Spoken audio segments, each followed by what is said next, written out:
আমি রিমান্ডে 10 দিন ছিলাম। ওনারা আমাকে বিভিন্ন জিনিস দেখিয়েছিল যে এইগুলো দিয়ে আমরা নখ তুলি, বিভিন্ন জিনিস তুলি, বিভিন্ন জায়গায় এই জিনিসগুলো দেওয়া হয় সত্য বের করার জন্য। আমার রিমান্ডে কষ্ট দিয়েছে শেষের 2 দিন, কিন্তু আমার চামড়া খসেনি। 3টা বছর আমি একটা ঘরের ভেতরে ছিলাম, বিভিন্ন রোগ শোক আমার হয়েছিল, কিন্তু কোনো জায়গায় চামড়া খসেনি।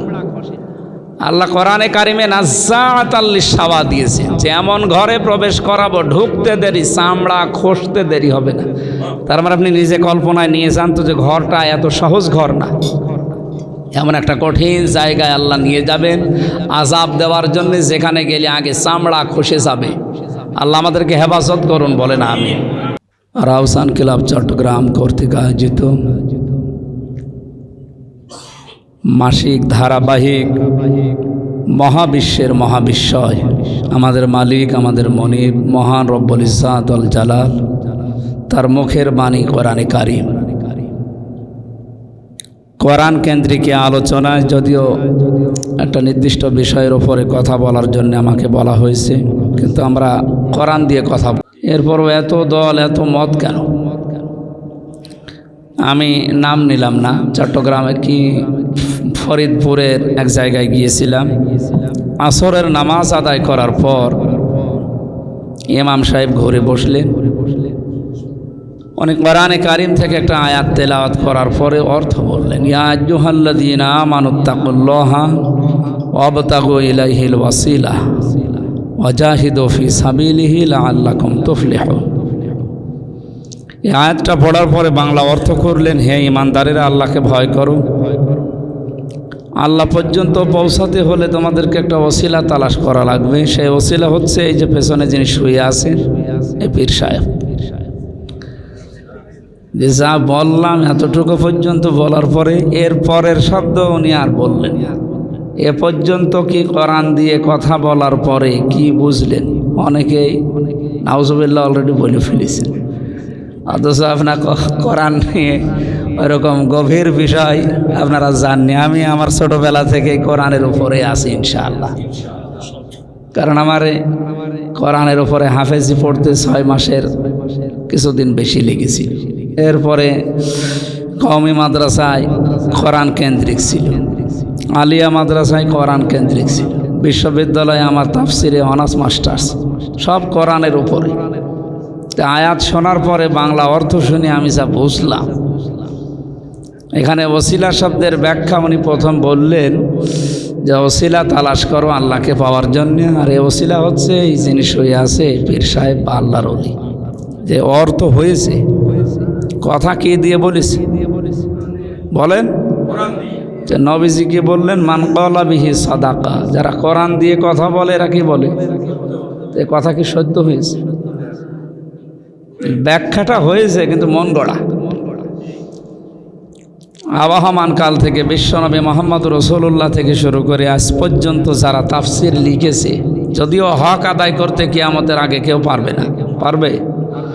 কোরআনের তাফসির লিখে হক আদায় করা সম্ভব না। মানুষ তো মানুষ, তাম পৃথিবীর মানুষ আর জিন এক হয়ে দুনিয়ায় যত সাগর নগর আছে সব যদি কালি বানিয়ে পৃথিবীর গাছগুলোকে কলম বানিয়ে লিখতে আরম্ভ করে, কিয়ামত এসে যাবে, কোরআনের কোনো শব্দের ব্যাখ্যা লিখে শেষ হবে না। তো এইটা এই 1500 বছরে তাফসির লিখে ব্যাখ্যা লিখে আপনি হক আদায় করে ফেলবেন, এটা কখনো সম্ভব না। তাহলে উনি যে ব্যাখ্যা করলেন, এটা 1500 বছরে যারা করেছে তাদের ব্যাখ্যা হয়নি, মন গড়া ব্যাখ্যা হয়েছে। ওসিলা শব্দের ব্যাখ্যায় আমরা 2টা শব্দ বেশি পেয়েছি। 1 নম্বরে ওসিলা মানে নেক কাজ, ওসিলা মানে কি? 2 নম্বরে ওসিলা মানে নবীর সম্মান। তাফসির যত আমি পড়েছি প্রায় 42টার উপরে এখন তাফসির আছে এদেশে, ইংরেজি সহ। প্রত্যেকটা মুফাসসির ওসিলা শব্দের ব্যাখ্যায় এই 2টা আগে নিয়ে এসেছেন। ওসিলা মানে জীবনের নেক কাজ। আপনি যদি আল্লাহর কাছে কিছু পেতে চান, ক্ষমা পেতে চান, তাহলে আপনার জীবনের নেক কাজ যেটা, ওইটা দিয়ে ওসিলা তৈরি করে আপনি ক্ষমা চান বা কিছু চান। ওনাদের চট্টগ্রামের একজন আলেম কিছুদিন আগে যে আল্লাহর ওলির এক মাজারে গিয়ে ওসিলা দিয়ে যে দোয়া করিস, এটা তো ভাইরাল হয়ে গেছে সারা দেশে। চট্টগ্রাম যদি পৃথিবীর কোনো দেশ নাও চিনত, এই আলেমের কারণে আমার মনে হয় আল্লাহ চিনিয়ে দিয়েছে। তো এটাকে চেনানোটা তো ভালো হয়নি, চেনানোটা উল্টা দিকে গিয়েছে। ওসিলা দিয়ে আপনি দোয়া করবেন আপনার জীবনের নেক কাজ যেটা আল্লাহর ভয়ে করেছিলেন, এইটাই হাদিস দ্বারা কোরআন দ্বারা প্রমাণিত। বিশ্বনবী যেটা সাহাবা একরামকে শুনিয়েছিলেন ফজরের নামাজের পরে, ওই যে পাহাড়ির যে 3 জন যুবকের কথা, সে জন্মের পর থেকে আমরা শুনি। এটা কারা? ওরা যে দোয়া করেছিলেন কি দিয়ে? কোনো পীর সাহেবের জীবনী দিয়ে? কোনো আল্লাহর ওলির ওসিলা দিয়ে? কি দিয়ে? নেক কাজ দিয়ে। নিজের জীবনের নেক কাজ যেটা আল্লাহর জন্য করেছিলেন, আল্লাহর ভয়ে, ওইটা দিয়ে দোয়া করার কারণে ওসিলা তালাশ করে আল্লাহ তাদের বিপদ থেকে বাঁচিয়েছে। তা আল্লাহ পর্যন্ত পৌঁছাতে হলে জীবনের নেক কাজ যেটা আল্লাহর ভয়ে করেছিলেন, হাল্লাকা সিররুন ইনদাল্লাহ, এমন কিছু আছে গোপনে যেটা আল্লাহ বাদে আর তুমি বাদে কেউ জানে না, এইরকম কিছু দিয়ে দোয়া করেন। আপনি ওসিলা তালাশ করবেন তাহলে জীবনের নেক কাজ। 2 নম্বরে নবীর সম্মান দিয়ে। কার সম্মান? উনি যে ব্যাখ্যাটা করছিলেন তাহলে কোরআনের তাফসিরের সাথে হাদিসের সাথে মিল নেই, বানানো ব্যাখ্যা। এখান থেকে আজকে সিদ্ধান্ত নিয়ে যাবেন যে আমরা কথা শুনতে হলে কোরআনের কথা শুনবো, আর এটা শোনার জন্যে আমারও যোগ্যতা লাগবে। আমি যদি একেবারে হই তাহলে কোরআনের কথা শোনার পরে ওই সমস্ত আলেমদের মতোই মনে হবে যে এও কোরআন দিয়ে বলছে, এ সত্য কথাই সত্য না। কথা শুনতে হলে আমার ভেতরে কিছু যোগ্যতা অর্জন করা দরকার। এই জন্যই তো পৃথিবীর প্রথম ফরজ আল্লাহ দিয়েছেন ইকরা, যে পড়ো। পড়া কোরআন শরীফের ভেতরে 3টা শব্দ আমরা পাই কোরআন পড়ার ব্যাপারে, কারা, রাতালা, তালাওয়া। অভিধান দেখবেন এই 3টা শব্দের ব্যাখ্যায় লেখা আছে কোরআন এই কারা, রাতালা, তালাওয়ানা, শুদ্ধ করে পড়া, এটা বোঝার চেষ্টা করা। যতটুকু বুঝবেন অতটুকু দুনিয়ার জীবনে প্র্যাকটিক্যালে মানবেন। 4 নম্বরে এটা মানুষ যেন মানতে পারে, ওই পরিবেশ তৈরি করে দেবেন। তা আমার কথা যেটা আমি বোঝাতে চাই, আমরা কোরআন দিয়ে কথা বলি বা কোরআন দিয়ে কথা আমরা শুনতে চাই, কিন্তু কথাটা হওয়া লাগবে আসলেই কোরআন দিয়ে, আমার মন মতো যেন না হয়। ওয়াইদা সামিউ মা উনজিলা ইলার রাসূলি তারা আয়ুনাহুম তাফিদু মিনাদ দামি মিম্মা আরাফু মিনাল হক। সূরা মায়েদার 83 নম্বর আয়াত। আল্লাহ তাআলা বলেন, হে নবী, আপনি যখন কোরআন শোনাবেন তাদেরকে, ওরা যদি কোরআনের ওই কথাগুলো বুঝতে পারে, এর মর্ম মানেগুলো উপলব্ধি করতে পারে, আপনি দেখবেন ওই মানুষগুলোর চোখ দিয়ে মনের অশান্তি পানি পড়ছে।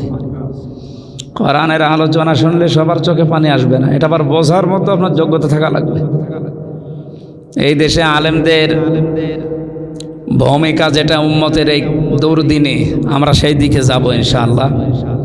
সুতরাং কথা এখন থেকে আমরা যেহেতু একটা বিষয়ের উপরে আমারে দিয়েছি, তারপরও আমরা কোরআন দিয়ে শুরু করছি, কারণ কোরআনের কথার চাইতে সত্য কথা দুনিয়ায় আর নেই। আমার আসদাকু মিনাল্লাহি কিলা, আল্লাহর চাইতে সত্য কথা দুনিয়ায় বলেন। আর কোরআন বাদ দিয়ে পৃথিবীর কোনো জায়গায় যদি কেউ ভালো হওয়ার নিয়তেও যায়, আল্লাহ নিজে দায়িত্ব নিয়ে তাকে গোমরা বানিয়ে দেয়। মানিত্তাবাল হুদা বিগাইরিল কোরআন আদাল্লাহুল্লাহ, তিরমিজি শরীফের হাদিস। একটু খেয়াল করেন, আমরা সাহাবা একরামের মতো হয়ে যায়। কোরআনের আলোচনা শুরু হলে পাখি এসে বসতো তাদের মাথার উপরে, বসতো এটা গাছের উপরে বসে আছে, আমরা যেন ওইরকম হয়ে যায়। যে কথা বোঝানোর জন্য হাদিসটা পড়লাম, নবীজি বলে কোরআন বাদ দিয়ে পৃথিবীর কোনো জায়গায় যদি কেউ ভালো হওয়ার নিয়তেও যায়, আল্লাহ নিজে দায়িত্ব নিয়ে তাকে খারাপ বানিয়ে দেয়। এখানে আলেমরা বসে আছে। আদল্লা ইউদিল্লু বাবে ইফআল থেকে এসেছে। নবী যদি দল্লা দিতেন, দল্লা ইয়াদিল্লু, বাংলা অর্থ আসতো যে আপনি নিজেই নিজেকে খারাপ বানিয়ে ফেলেছেন। আদল্লাটা বাবে ইফআল থেকে আসার কারণে বাংলা অর্থ দাঁড়িয়েছে আপনার হয়তো নিয়ত ভালো ছিল, কোনো জায়গায় গিয়েছিলেন ভালো হওয়ার নিয়ত, যেমন এই জায়গায় এসেছেন আজকে ভালো হওয়ার জন্য। তো এখানে যদি কোরআন না থাকে, এই জন্য তো আমি সামনে এটা নিয়েছি। আর এটা যখন কোরআন দিয়ে কথা বলবো, এটা বোঝার মতো যোগ্যতা কিছু না কিছু আপনার ভেতর থাকা লাগবে। আপনি যদি একেবারে সে বোমবাস্টিক মার্কা হন, তাহলে তো সমস্যা। জানে এটা যখন আমি বলবো আপনার অনুধাবন করার মতো যদি কিছু না কিছু যোগ্যতা 100 ভাগের যদি 10 ভাগও থাকে, দেখবেন মনের অশান্তি কখন চোখ দিয়ে পানি পড়ছে আপনি টের পাচ্ছেন। এই হাদিসের শেষ কথা ছিল, যেখানে কোরআন নেই ওখানে আপনি গেলেন কেন? আল্লাহ আপনাকে নিজে দায়িত্ব নিয়ে খারাপ বানাবে, গোমরা বানাবে। এর বাস্তব প্রমাণ বাংলাদেশের আজ। আমি পীর বিরোধী না, কিন্তু যেই জিনিস যত ভালো হয় তার নকল বের হয়, ভেজাল বের হয় তত তাড়াতাড়ি। বাংলাদেশের ইসলাম প্রবেশ দ্বার বলা হয় চট্টগ্রাম। এখানে বলি আল্লাহ পীর সাহেব যাই বলেন এগুলো বেশি এই বিভাগে, কিন্তু এর নাম নিয়ে এখানে শিরিক বেদাত বেশি। আপনি তাকান সারা বাংলাদেশে আমার 64 জেলা সহ ভারতের 4-5টা প্রদেশ এবং বিশ্বের কয়েকটা দেশ ঘুরে আমার যতটুকু অভিজ্ঞতা, বাংলাদেশের প্রবেশদ্বার যদিও আমরা চট্টগ্রামকে বলি, ইসলাম প্রবেশ করেছে এই বিভাগ দিয়ে। এখানে যেহেতু পীর, আল্লাহর ওলি এই সমস্ত নাম নিয়েই তারা ইসলাম প্রচার করার জন্য এসেছিলেন। এই শব্দটাকে আজ কাজে লাগিয়ে পুঁজি বানিয়ে অনেকে ব্যবসা করে খাচ্ছে। এটা সতর্ক থাকা লাগবে আপনাদের, আমাদের সবাইকে। এরা যেন ইমানটা ছিনিয়ে ধ্বংস করে দিতে না পারে। এদের পেছনে অনেক কিছু আছে আমরা জানি, আমরা সেই দিকে যাবো ইনশাআল্লাহ। আদাল্লাহুল্লাহ শব্দ শুনলে আমার কেমন যেন কম্পন আসে শরীরের ভেতরে। আল্লাহ নিজে দায়িত্ব নিয়ে আপনাকে গোমরা বানাবে। এটা যদি কোনো পীরের হাতে, নবীর হাতে, কোনো আলেমের হাতে ছেড়ে দিত, তাহলে এই শব্দ নিয়ে আমি কথাই বলতাম না। আপনাকে আল্লাহ গোমরা বানাবেন নিজে। কে? আল্লাহ নিজে। বলেন তো একচ্ছত্র মালিকানা হেদায়েত দেওয়ার কার হাতে? উনি ছাড়া কেউ দিতে পারে না। নবীর হাতেও আল্লাহ দেয়নি, তাহলে ওনার চাচাকে দিতে পারতো। ওনার চাচা যেদিন এন্তেকাল করবেন ওই দিন তো বহু মানুষ গিয়েছে। আবু জেহেল নিচে গেছে, আবু সুফিয়ান গেছে, যে বলছে নেতা তোমার ভাতিজা যেটা বলতে চাই এটা পড়বা। নবীজি বলেছিলেন, হে চাচা, ইয়া আম্মি আবি তালিব কুল লা ইলাহা ইল্লাল্লাহ হাজ্জুল্লাকা ইনদাল্লাহি ইয়াউমাল কিয়ামা। আপনি শুধু আমার কানের কাছে মুখটা নিয়ে বলেন লা ইলাহা ইল্লাল্লাহ, মুহাম্মাদুর রাসূলুল্লাহ বলার দরকার নেই। ওইটা আমি তো জানি যে আমি মোহাম্মদ, এটা আমি জানি। আপনি শুধু আল্লাহর ঘোষণাটা আমার কানের কাছে মুখ নিয়ে বলেন, জোরেও বলা লাগবে না, এটা আমি শুনলেই হবে। কিয়ামতে যেন আমি আল্লাহর দরবারে আপনার জন্য ঝগড়া করে জান্নাতে নিয়ে যেতে পারি। কিন্তু এই লোকটা বলে না। পাশে আবু জেহেল আর আবু সুফিয়ান বলছে, নেতা পড়বা। সারা জীবন বাপদাদার ধর্ম মানলে এখন যদি ভাতিজারে নতুন ধর্ম গ্রহণ কর, তুমি মারা যাওয়ার পরে মানুষ তোমার কাপুরুষ বলবে, ভীরু বলবে। বলছে ঠিক আছে। নবীজিকে বললেন, ভাতিজা তোমাকে আমি ভালোবাসি, কিন্তু এটা আমি পড়তে পারলাম। এটা পড়লে মানুষ আমি মারা যাওয়ার পরে বদনাম ছড়াবে যে আমি কাপুরুষ ছিলাম, ভীরু ছিলাম। তুমি আমারে মাফ করে দিও।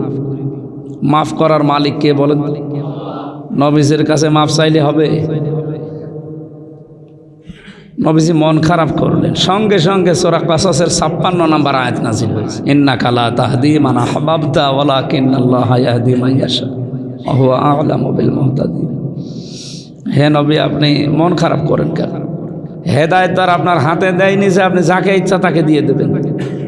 এটা আপনার চাচা, আমি তো জানি। এ সারা জীবন আপনাকে কোলে নিয়ে কাঁখে নিয়ে মানুষ করেছে, আমি দেখেছি। লালন পালন করেছে, নিজের সন্তান আলীর চাইতে আপনাকে বেশি ভালোবাসে।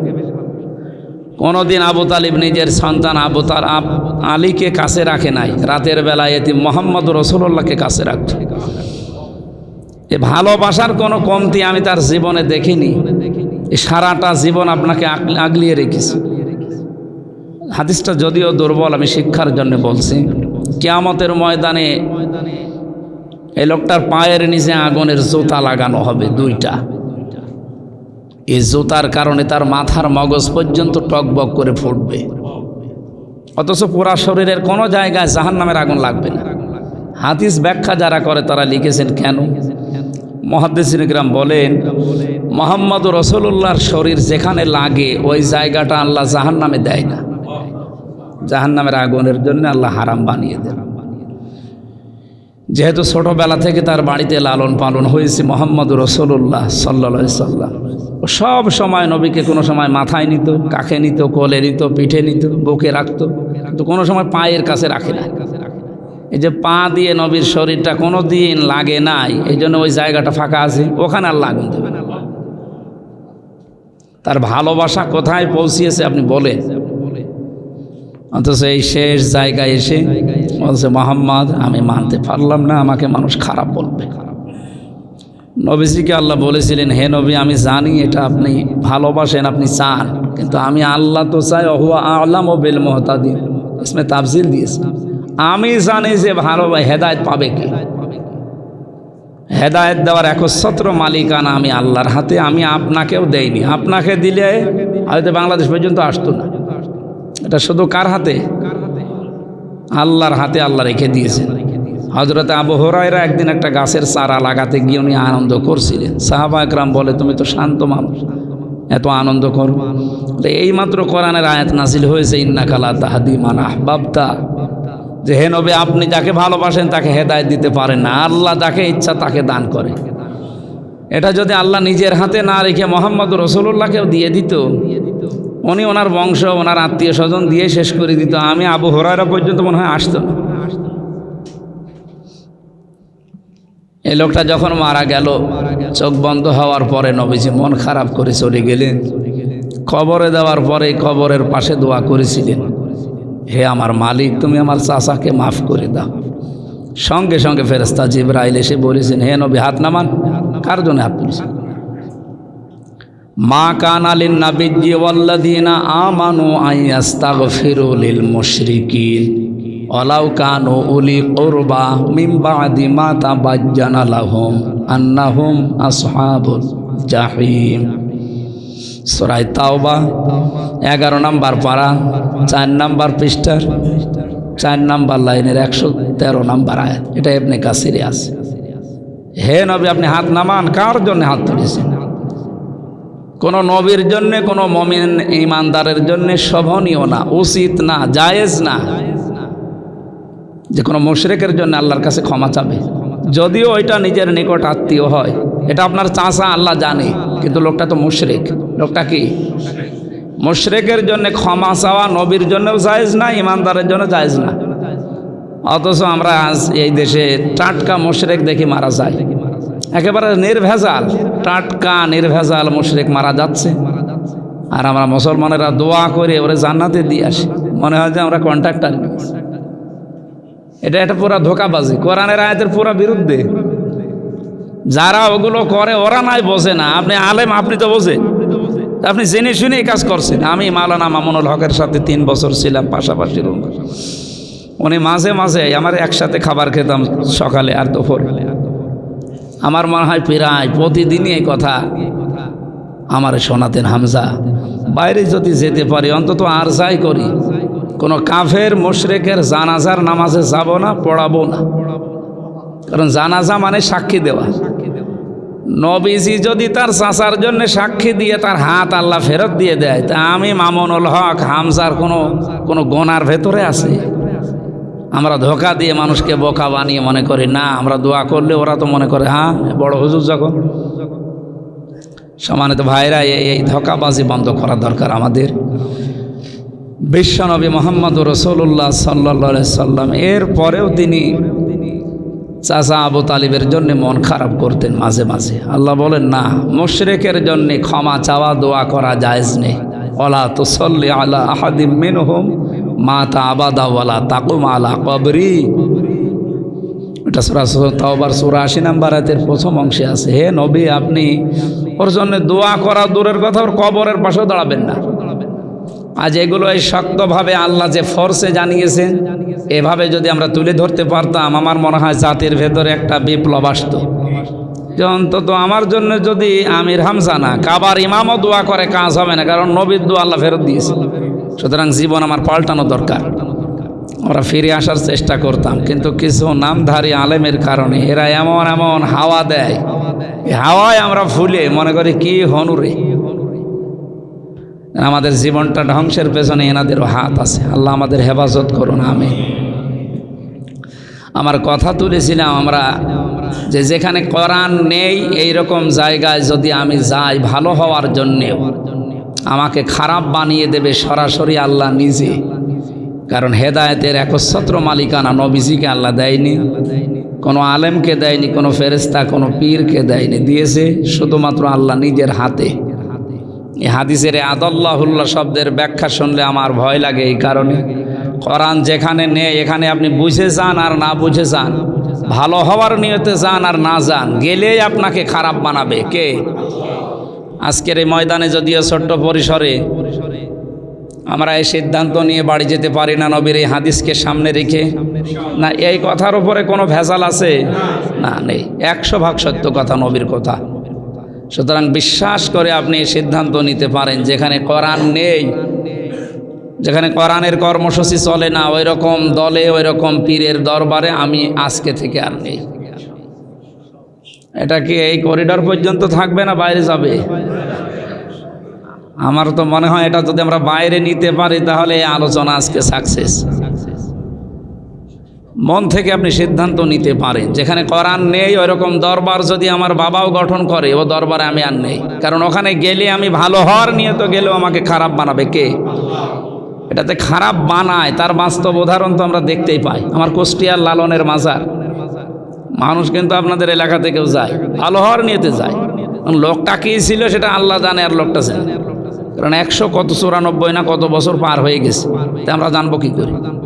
সেই লোকটা যাই থাক, সেখানে যে কাজকর্মগুলো এখন হচ্ছে, এ কয়েক বাড়ি পরে আমার বাড়ি, বাস্তব যেটা আমরা দেখি এখানে কোরআনের নিয়ম নীতি নেই। সারা দেশ মিলে আপনি যেই কয় মন গাঁজা না পাবেন, ওখানে গেলে তার চাইতে বেশি পাবেন। পুলিশ পাহারা দিয়ে গাঁজা খাওয়ায়, কোনো অসুবিধা নেই। তো এই জায়গায় বলেন কোরআনের হাদিসের কোনো নিয়ম নীতি ওখানে চলতে দূরের কথা, বলতেও দেয় না। প্রকাশ্য শিরিক চলছে, ওর মাজারে শিরিক সাজারে। লা তাত্তাখিজুল কুবুর মাসাজিদা, কবরকে সেজদার জায়গা বানিও না। এ কথাটা আমি বানালাম? বলেন নবীজির কথা, কবরকে সেজদার জায়গা বানিও না। অথচ আজ হাজারো কবরকে সেজদা দেওয়ার জন্য সিস্টেম বানিয়ে রেখেছে। নবীর এই কথাকে পুরা উল্টিয়ে যারা বিভিন্ন কাজকর্ম করে ব্যবসার চালিয়ে যাচ্ছেন, তাদেরকে তো সতর্ক হওয়া লাগবে, আর আমরাও যেন সতর্ক হতে পারি। কারণ যে লোকটা কবরে আছে সে যেই হোক, ও বড় বিপদে আছে, ও আমাদের দোয়ার অপেক্ষায় আছে। আর আমরা যদি তার কাছে চাই, এমন এমন আল্লাহর ওলির কাছে যে চাওয়া হয় যে ওলি আমার ভাষাও বোঝে না, ও যদি জীবিতও থাকে ও তো আমার ভাষা বোঝে না। সিলেটে আপনারা যান, বিভিন্ন মানুষ সেই যে দোয়া করে, ওনার কাছে জিনিসপত্র চান, তো ওনার ভাষাতে আপনার মতো না, ওনার ভাষা তো ছিল আরবি। আপনি যতই বাংলায় দোয়া করেন, আপনি সিলেটি ভাষায় দেন আর চট্টগ্রামের ভাষায় দেন, আপনি বুঝবে, আর বুঝলেও তো কিছু দিতে পারবে না। কারণ কবরে যে লোকটা আছে, সাগরে যেমন মানুষ পড়ে থাকে ওই রকম অবস্থায় আছে। কিছু করলে, কিছু দোয়া করলে ওনার কাছে আল্লাহ পৌঁছায়, শান্তির ব্যবস্থা করে। এই বিশ্বাসগুলো আমাদেরকে ভেতরে প্রতিষ্ঠিত করার জন্য চেষ্টা চালায় অনেক আলেমরা, কিন্তু তাদেরকে আজ খারাপ ভাবা হয়। তাহলে আমি আবার রিপিট করছি, আদাল্লাহুল্লাহ শব্দ থেকে, যেখানে কোরআন নেই, যে দলে কোরআন নেই, কোরআনের কর্মসূচি চলে না, ওই দলের প্রতিষ্ঠাতা যদি আমার বাবাও হয়, আমি ও দলে আর নেই। এটা একটু আসতে বলে, না এটা সমস্যা আছে। এটা জোরে বললে তো 3 বছর ছিলাম, আবার 6 বছর হয়ে যেতে পারে। এই জন্য এটা একটু আসতে বলেন যেন বাইরে না যায়। আপনি মেনে নিতে পারলে আমি সাকসেস, আলহামদুলিল্লাহ। সুতরাং আমি যে কথা দিয়ে শুরু করেছিলাম, কোরআন দিয়ে কথা বললেই নবীজি বলেন সে সত্য কথা বলে, কিন্তু কথা হওয়া লাগবে কোরআন দিয়ে। কি দিয়ে? কোরআনের আয়াত পড়ার পরে এমন কথা আমরা এমন কথা বলি যেগুলো আসলে কোরআনে ওই কথা নেই, সব বানিয়ে পীরের নামে, আল্লাহর ওলিদের নাম নিয়ে। আল্লাহ আমাদের হেফাজত করুন, আমিন। সুতরাং আজকের এই মহতিপূর্ণ অনুষ্ঠানের সম্মানিত সভাপতি, বিশিষ্ট চিকিৎসাবিদ, শ্রদ্ধাভাজন ব্যক্তিত্ব, আমি স্যারকে আজকে দেখলাম, ডাক্তার ওমর ফারুক, আতালাল্লাহু আমরাহু ওয়া বারাকাল্লাহু ফি হায়াতি, আমিন। এখানে শ্রদ্ধাভাজন আরও ব্যক্তিবর্গ বসে আছে যারা, মাওলানা তৌহিদুল ইসলাম, ডক্টর আমিনুল ইসলাম সহ নাম না জানার সামনে যারা সর্বজন শ্রদ্ধাভাজন ব্যক্তিবর্গ, এই সমাজের যারা শ্রদ্ধাভাজন তারা এসেছেন, আমরা জানি, চেহারা দেখলে আমরা বুঝি। আল্লাহ এই সম্মান মর্যাদা শুধু দুনিয়া না, ওয়ারাফা'না লাকা যিকরাক, এটা যেন দুনিয়া আখিরাতে টিকিয়ে রাখেন। এই চট্টগ্রামে আসলে কোরআনের জন্য আমাকে ভালোবাসে আমার জাহিদ ভাই, বাইতুল শরফের সামনে ওনার বাড়ি, আলহাজ জাহিদুল ইসলাম জাহিদ ভাই। আল্লাহর জন্য আমিও তাকে ভালোবাসি। মান আহাব্বা লিল্লাহি ওয়া আবগাদা লিল্লাহি ওয়া আতাআ লিল্লাহি ওয়া মানা লিল্লাহ ফাকাদ ইস্তাকমালাল ঈমান। এই হাদিসটা আমি সে জন্মের পর থেকেই, মানে বয়স হওয়ার পর থেকে শুনি, কিন্তু এর ভেতরে যে এত কিছু আছে। আল্লাহর নবীর কথা ছিল ছোট ছোট, এর ভেতরে এত কথা যে লুকিয়ে থাকে। মান আহাব্বা লিল্লাহ, আপনি কাউকে ভালোবাসলে আল্লাহর জন্য বাসবেন। এইটা যে বাস্তবে নিয়ে যাওয়া, ঠিক বললাম, কত কঠিন, অনেক কঠিন। আল্লাহর জন্য কাউকে ভালোবাসা অনেক কঠিন, আল্লাহর জন্য কাউকে ঘৃণা করা এটাও কঠিন। কিছু যদি কাউকে দেয়, আমি দান করি, এটাও যেন আমার আল্লাহর জন্য হয়। কাউকে যদি আমি ঘৃণা করি, বিরত থাকি দান করা থেকে, কিছু দেওয়া থেকে, এটাও যেন আল্লাহর জন্য হয়। নবীজি বলেন ফাকাদ ইস্তাকমালাল ঈমান, সে যেন তার ঈমানকে পরিপূর্ণ করে নিল। আল্লাহ এই হাদিসটা আমি সহ যারা এখানে আসলাম, এটা যেহেতু রেকর্ড হচ্ছে, কালকে সারা দেশে ছড়িয়ে যাবে। পৃথিবীর এখন 175 কোটি মুসলিমকে এটা যেন মেনে নেওয়ার তৌফিক আল্লাহ দান করেন, আমিন। দরুদ আর সালাম পড়ছি আমাদের নবী মুহাম্মদ রাসূলুল্লাহ সাল্লাল্লাহু আলাইহি ওয়াসাল্লামের প্রতি। সম্মানিত ভাইরা, স্থানকাল পাত্র ভেদে কথা বলা দরকার। যদিও উম্মার এই দুর্দিনে আলেমদের করণীয় আপনি দিয়েছেন, কিন্তু আপনাদের চট্টগ্রাম বিভাগ নিয়ে কয়েকদিন আগে প্রধানমন্ত্রী শেখ হাসিনা যে আশঙ্কা পেশ করেছেন আপনারা শুনেছেন। ওনার শেষের 5টা কথার ভেতরে কয়েকটা কথা খুবই মারাত্মক ছিল। চট্টগ্রামের কিছু অঞ্চল এবং মায়ানমারের কিছু জায়গা নিয়ে একটা নীরব বিপ্লব চলছে, নীরব আন্দোলন চলছে খ্রিস্টান স্বাধীন রাষ্ট্র ঘোষণা দেওয়ার জন্য। এই যে ইন্দোনেশিয়ার পূর্ব তৈমুর এবং দক্ষিণ সুদানকে যেভাবে ঘোষণা দিয়েছে খ্রিস্টান স্বাধীন রাষ্ট্র বলে, পৃথিবীতে 228টার উপরে রাষ্ট্র আছে স্বাধীন প্রধীন মিলিয়ে, আমরা মাত্র 57টা। আর ফিলিস্তিন যদি স্বাধীন হয় এ মিলে 58টা। 228টার কাছে 58টা কিছুই না। 17 সালের একটা গবেষণা পেয়েছিলাম, ওই সময় রাঙ্গামাটি, বান্দরবন, খাগড়াছড়ি এই 3 জেলায় গির্জা ছিল মাত্র 222টা। এই কয়েক বছরের ব্যবধানে, এই 23 সালের রিপোর্ট, এখন গির্জার সংখ্যা 444টার উপরে। খ্রিস্টান মিশনারি এবং কাদিয়ানিরা মিলে যেটা আরম্ভ করেছে, ওদের পেছনে লোক আছে। ওনারা যেভাবে শুরু করেছে গোপনে, এভাবে যদি কিছুদিন চালাতে পারে, মায়ানমারের কিছু অংশ আর আমাদের এই দেশের কয়েকটা জেলা নিয়ে শেষ পর্যন্ত যদি ঘোষণা দিয়ে গণভোটের মাধ্যমে, না জানি জীবদ্দশায় আবার দেখে যাওয়া লাগে কিনা যে এ দেশ ভাগ হয়ে একটা খ্রিস্টান স্বাধীন রাষ্ট্র ঘোষণা হয়ে গেছে। এটা যে কোন পর্যায়ে যাবে, যে এয়ারবেস তৈরি হচ্ছে, আপনি এখানে এয়ারবেস তৈরি করে কারে হত্যা করবেন, কারে মারবেন বলেন? এর পেছনে কিছু লোকই আছে। ইন্নামা ইয়াতাযাক্কারু উলুল আলবাব, এখানে আলেমদের কথা, জ্ঞানীদের কথা, বুদ্ধিমানের কথা আল্লাহ জানিয়েছেন। বুদ্ধিমান যাদের সত্যিই বুদ্ধি আছে, কোরআন দিয়ে যাদের বুদ্ধি চলে, মানুষগুলো কিন্তু বুঝে ফেলেছে যে ওরা কী করতে চায়। এই সাদা চামড়ার এই মানুষগুলো এত চালাক, এত বুদ্ধিমানেরা তামাম দুনিয়া এমনি এমনি কন্ট্রোল করছে। যদি বলেন এই শুনি আমার কি দরকার, এখানে যারা বসে আছি আর 100 বছর পরে কেউ থাকবে না, সব নতুন মানুষ এসে এই জায়গা চাষ করবে। আমরা সবাই এখান থেকে মাটির নিচে। আমার দুনিয়ার জীবনটা এই জেলখানায় 3 বছর যাওয়ার আগে আমি অন্যদিকে বসতাম। 3টা বছর যেহেতু এক ঘরে ছিলাম, তো আমরা ফাঁসির কন্ডেম সেলের ভেতরে একটা ঘরে ছিলাম, 24 ঘন্টা তালা মারা। অথচ আমাদের যা মামলা দিয়েছিল, ও মামলায় তো সাধারণ আসামির মতো থাকার কথা। সারাদিন ঘোরাফেরা করব, সন্ধ্যাবেলায় আটকিয়ে দেবে না। 24 ঘন্টা একজন সামনে দিয়ে তালা লাগিয়ে, এদিকে 2.5 হাত, এদিকে 3.5 হাত, কবরের মতোই প্রায়। কিচ্ছু নেই, যোগাযোগ বিচ্ছিন্ন।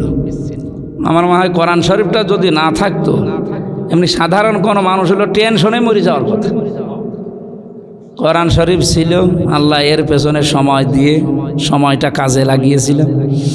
আর আল্লাহর রহমত অবশ্যই, তাছাড়া আল্লাহর দয়া রহমত ছাড়া ভাবে টিকে থাকা ওই রকম জায়গায় সম্ভব না। তো ওখানে যে বাস্তবতায় আমি দুনিয়ার জীবন সম্পর্কে যেটা এখন উপলব্ধি করি, এটা অনেক আকাশ পাতাল হয়ে গেছে। পৃথিবীতে একটা ধোঁকা বলছে, একেবারে ধোঁকা। আপনার স্ত্রী বলেন, ছেলে মেয়ে, মা বাবা, সম্পদ আদি সব ধোঁকা। এখন 1 মিনিটের জন্য চোখ বন্ধ করে দেখেন, আপনার সকাল আসতে দেবে না। সকাল আসার আগে আপনাকে মাটির ভেতরে রেখে আসবে, কারণ আপনাকে যে পাহারা দেবে তারও ভয় করবে। দুনিয়ার জীবন যার জন্য যা করছে এটা ধোঁকা না? কোরআনে কারিমের সূরা তাহার 124 নম্বর আয়াত, মান আরাদা আন যিকরি ফাইন্না লাহু মাঈশাতান দানকা ওয়া নাহশুরুহু ইয়াওমাল কিয়ামাতি আ'মা। আল্লাহ পাক বলেন, আমার আলোচনা থেকে, আমার জিকির থেকে, আমার আইন বিধান থেকে যারা মুখ ফিরিয়ে নেয় আর দুনিয়ার জীবন চালায়, আমি ওদের জীবন সংকীর্ণ করে দিই। এই দঙ্কার ব্যাখ্যায় প্রায় 8টা বিষয় পেয়েছি। 1 নম্বরে, দঙ্কা মানে ওর জীবনে আয় উন্নতি হবে, চর্মচোখেও দেখবে যে বিশাল উপায় হচ্ছে, বিশাল উন্নতি হচ্ছে, তো বাস্তবেও পাবে না। একদিক থেকে আসবে, 5 দিক থেকে চলে যাবে। এরকম ব্যবস্থা আল্লাহ করে রাখবে যদি আল্লাহর আইন বাদ দিয়ে দুনিয়ায় কেউ উপায় করে। এর বাস্তব প্রমাণ সাবেক আইজি। আমি নাম নিলাম না, আপনি বাস্তবে মিলিয়ান কোরআনের আয়াত মিলে যাবে।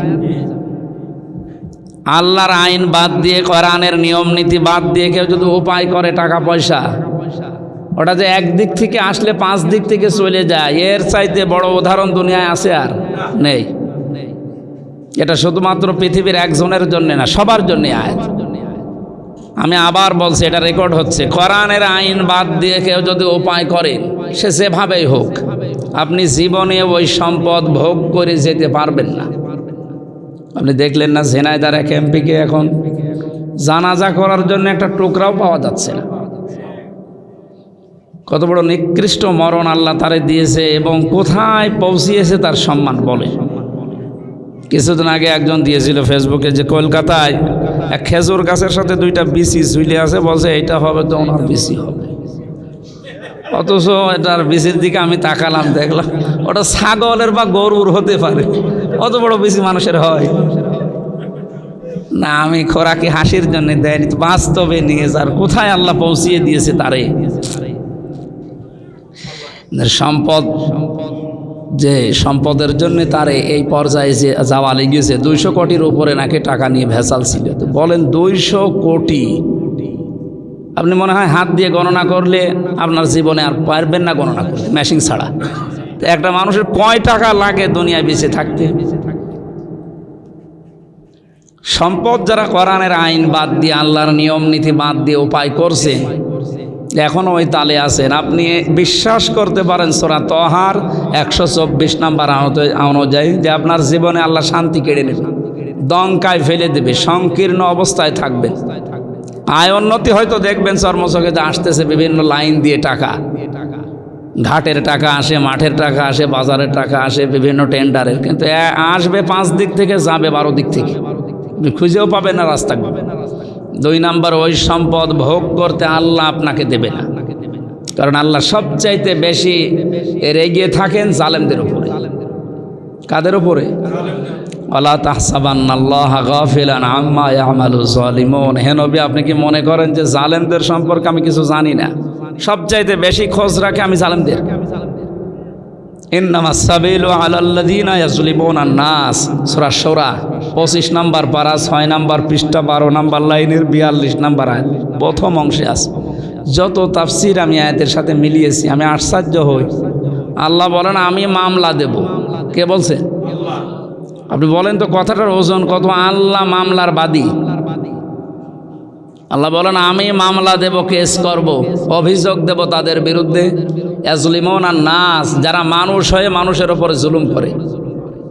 ইয়াজলিমুনা এটা মোজারে, বর্তমান, ভবিষ্যৎ, প্রেজেন্ট, ফিউচার। নাস মানে কি শুধু মুসলমান? বলেন বলেন না। তাহলে বর্তমানে যারা মানুষ হয়ে মানুষের উপরে জুলুম করছে, তাদের অধিকারগুলো নষ্ট করছে, যে কোনো কায়দায় তাদের বিপদে ফেলে তাদের টাকা পয়সাগুলো উপায় করছে, এই মানুষগুলোর ব্যাপারে এই আয়াতটা আল্লাহ জানালেন যে আমি নিজে মামলা দেব তাদের বিরুদ্ধে। আমার তো মনে হয় এই আয়াত পড়ার পরে বাস্তবে বাংলাদেশে আজ হাজারো মানুষ আমরা আল্লাহর মামলার আসামি। যিনি বিচার করবেন উনি যদি মামলা দেয়, তা আপনার বিচারের রায় দেবে কে? বাদী যত শক্ত হয়, যত শক্তিশালী হয়, মামলা কিন্তু তত কঠিন হয়। আমার বাদী যেহেতু ছিল রাষ্ট্র, আমার বাদী যদি কোনো সলির মধ্যে হতো, ওরে টাকা পয়সা দিয়ে হোক, যেভাবে হোক কন্ট্রোল করে আমি 2-4 দিনে বের হয়ে চলে আসতাম। মামলা তো সিএমএম কোর্ট, জজ কোর্ট, হাইকোর্ট মিলে কম তুলিনি, 40-42 বার মামলা তোলা হয়েছে, কিন্তু হবে না তো। কারণ মামলার বাদী তো আর এনার মতো দুর্বল মানুষ না, মামলার বাদী সরাসরি রাষ্ট্র। কারণ ওখান থেকে সিগন্যাল আসা লাগবে এরপরে। মামলার বাদী যত বড় হয়, শক্তিশালী হয়, ওটা তত কঠিন হয় জামিন পাওয়া। আল্লাহ বলেন আমি নিজে মামলার বাদী। কাদের? যারা মানুষ হয়ে মানুষের উপরে জুলুম করছে এবং করবে। আল্লাহ মামলার বাদী হলে এদেশের 100 জনের 95 জনের বিরুদ্ধে আল্লাহর মামলা। আমার যতটুকু কোরআন হাদিস গবেষণায় লিপ্ত আছি আমি তাই দেখতে পাচ্ছি, আমরা নিজেরাও। কারণ আমি মানুষ হয়ে মানুষের ওপর, আমার স্ত্রীর ওপরে তার অধিকারগুলো নষ্ট হচ্ছে আমার দ্বারা, স্ত্রীর দ্বারা স্বামীর অধিকারগুলো নষ্ট হচ্ছে, সন্তান হয়ে বাবা মার অধিকারগুলো নষ্ট করছে, এটাও তো একটা জুলুম। এটা কি? আজ হাজারো সন্তানকে, ছেলে মেয়েকে বাবা পড়তে দেয়, ম্যাচে রাখে, ওরা ম্যাচে বসে মোবাইল নিয়ে সময় নষ্ট করে, অথচ বাবা 2000-2500 টাকা কত কষ্ট করে পাঠায়। এটা বাবার উপরে জুলুম না? এটাতে একটা ইঙ্গিত দিলাম, এরকম হাজারো জায়গায় আছে। এই জন্য জুলুম যারা করছেন মানুষ হয়ে মানুষের উপরে, নিজের উপরে, পরিবারের উপরে, সমাজের উপরে, রাষ্ট্রের উপরে, এই জুলুম যদি বন্ধ না হয়, না জানি আপনি কিয়ামতের দিন আপনার আল্লাহর মামলার আসামি হয়ে ওঠেন কিনা। আল্লাহ আমাকে সহ যারা এসেছি, তুমি আমাদেরকে তোমার মামলার আসামি থেকে অব্যাহতি দাও বলে না। পার্বত্য চট্টগ্রাম সহ যে ষড়যন্ত্র ওনারা করছে, এটা যেন আমরা দেশের মানুষেরা রুখে দিতে পারি। যদিও মনে হয় সম্ভব হবে না, কারণ এই সাদা চামড়ার লোক তো, এরা যা করে খুব সূক্ষ্মভাবে করে।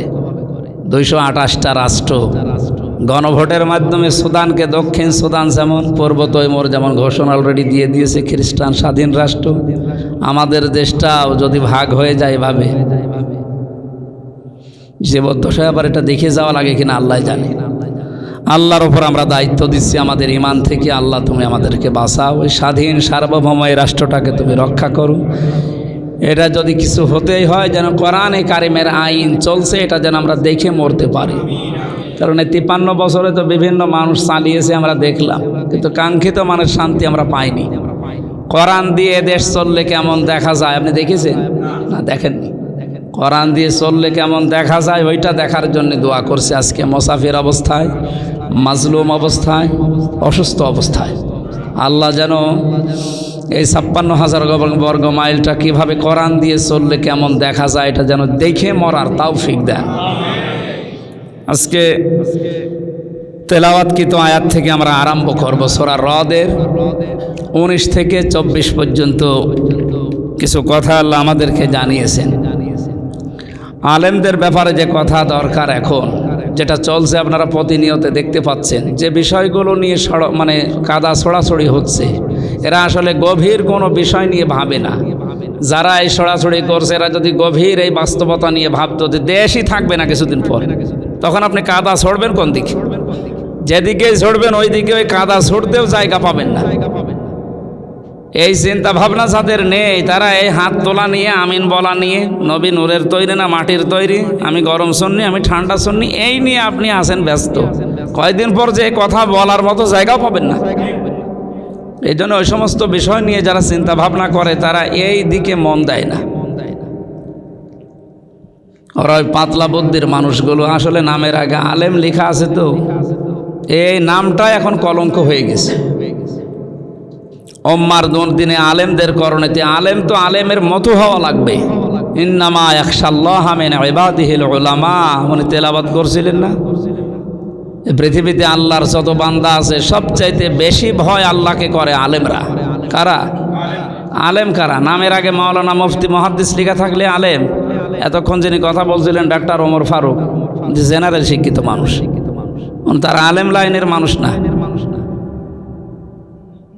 আলেম বলা হয় ইমাম ইবনে তাইমিয়া রহমতুল্লাহ আলাইহির মতে 3টা গুণ যাদের ভেতরে আছে। 1 নম্বরে যারা আল্লাহর কোরআন নিয়ে চিন্তা ভাবনা করে। ওনার যতগুলো কথা 15 মিনিট 20 মিনিট যাই বলেছে, আমার মনে হয় 10 মিনিট কোরআনের উপরে ছিল। অথচ কত আলেমের কথা আমরা শুনি, 2.5 ঘন্টা কথা বলে মোসানবের জীবনী দিয়ে কোরআনের একটা আয়াত নেই। বিশ্বনবী পৃথিবীতে সবচাইতে বেশি বয়ান করেছিলেন, কথা বলেছিলেন মাত্র 27 মিনিট। কয় মিনিট? তার এই 27 মিনিটের কথা 1400 বছর পার হয়ে গেল, এখনো কুল কেনারা পাওয়া যাচ্ছে না। এত কথাই 27 মিনিটে ছিল। আর আমাদের 2-2.5 ঘন্টা 3 ঘন্টা পরে নাকি এখনো ওয়াজ শুরুই হয়নি। তা আমাদের কথার ভেতরে কোনো মাল ম্যাটারেস নেই, তো আন্দাজে ভুলিয়ে যায়, মানুষ শুনিয়ে যায়। এই জন্য এমন কিছু কথা বলা দরকার জাতির জন্যে, সতর্কতামূলক, যে কথাগুলো চিন্তা ভাবনার খোরাকি এনে দেয়। এই যে আমি কথা বলছি, এক একটা কথা তৈরি হতে বিজ্ঞান জানিয়েছে খালাকাল ইনসান আল্লামাহুল বায়ান। এই আয়াত অনুযায়ী বিজ্ঞান জানিয়েছে কথা তৈরি হতে এই কয়েক ইঞ্চি জায়গা, এখানে 27টা স্তর পার করার পরে একটা কথা তৈরি হয়। আমি রংপুরে ছিলাম 12-13 দিন আগে। ওই এলাকাটা একটু আসলে গরিব, তো রংপুর, নীলফামারী, লালমনিরহাট, কুড়িগ্রাম। ওখানে দিনের বেলায় অনুষ্ঠান ছিল, ওনারা ফ্যান দেয়নি, গায়ে ঘাম বসে কণ্ঠ বসে গিয়েছিল, এমন বসেছে আর কথা বের হয় না। পরবর্তীতে আমি এই আল্লামাহুল বায়ান নিয়ে পড়াশোনা করে দেখি 27টা স্তরের কোনো স্তর যদি দুর্বল হয়ে যায় তখন কথা বের হবে না, আপনি যতই চেষ্টা করেন। আমি ওই 12-13 দিন চেষ্টা করেছিলাম, বহু চেষ্টা করেছি, কিন্তু কথা বের হয় না, খুব আস্তে আস্তে। আল্লাহ বলেন আমি মানুষকে কথা বলা শিখিয়েছি, বাক শক্তি, আকেল শক্তি, ঘ্রাণ শক্তি, 5টা জিনিস আমি আল্লাহ মানুষকে দান করি আমার রব নামের কারণে। ফালায়ানজুরিল ইনসানু মিম্মা খলিকা মিন মাইন দাফিক ইয়াখরুজু মিন বাইনিস সুলবি ওয়াত তারাইব। মানুষকে নজর করে না ওর জন্মের দিকে, যে কী জিনিস দিয়ে তাকে বানালাম। বাবার স্ফলিঙ্গ দিয়ে যখন দ্রুত গতিতে কোনো পানি বের হয়ে যায়, এ নাপাক পানিটার ভেতরে 40,000 মানুষ তৈরি করার ক্ষমতা আমি আল্লাহ রাখি। মায়ের জরায়ের দেওয়ালের সাথে ধাক্কা লেগে সবগুলো হয়তো যেতে পারে না, ওখানে 1টা 2টা 5টা 13টা পর্যন্ত পৃথিবীতে গেছে। ক্যালিফোর্নিয়া এক মহিলার 13টা বাচ্চা হয়েছে, এই পৃথিবীর সর্ব উপরে, এর উপরে আর যায়নি। তাহলে আমার বাবার দায়িত্ব ছিল আমার মায়ের বিছানায় থাকা, ওখান থেকে পানিটা দ্রুত গতিতে মায়ের রেহেম পর্যন্ত যেতে বিজ্ঞান জানিয়েছে। এক এক ফোঁটা পানি দিয়ে আমার আল্লাহ বাবার এই পানিটা দিয়ে 4টা জিনিস বানিয়েছে, রক্ত, গোশত, চর্বি আর চামড়া। আর মায়ের রেহেমের ভেতরে যে নাপাক পানিটা ছিল ওইটা দিয়ে আল্লাহ আরও 4টা জিনিস বানায়, চুল, রগ, হাড় আর পর্দা। কয়টা হয়েছে? 40 দিন 40 দিন 40 দিন এভাবে পাল্টাতে 6 মাস যায়। কয় মাস?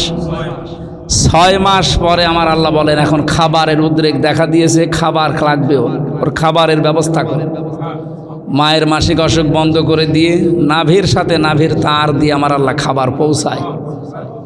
যে খাবার যখন যায় ওখানে ভেতরে এবার আপনার আকৃতি তৈরি হয়। ওয়াল্লাযী ইউসাউবিরুকুম ফিল আরহামি কাইফা ইয়াশা। তিনি সে আল্লাহ যিনি মায়ের রেহেমের ভেতরে তোমাদের আকৃতি বানান। এটা ছেলে হবে না মেয়ে হবে সিদ্ধান্ত দেয় আল্লাহ, কারণ এখান থেকে নিচ পর্যন্ত এই বডিটা ফেরেশতারা বানায়, আর এই মুখটুকু আল্লাহ নিজের কুদরতি হাত দিয়ে বানিয়েছে। এটার আকৃতি কারো হাতে আল্লাহ দেয়নি, এই জন্য মানুষের চেহারা এত সুন্দর, কালো হলেও চেহারা সুন্দর। লাকাদ খালাকনাল ইনসানা ফি আহসানি তাকওয়িম। অবশ্যই আমি আল্লাহ মানুষকে সবচাইতে সুন্দর আকৃতি দুনিয়ায় দিয়েছি।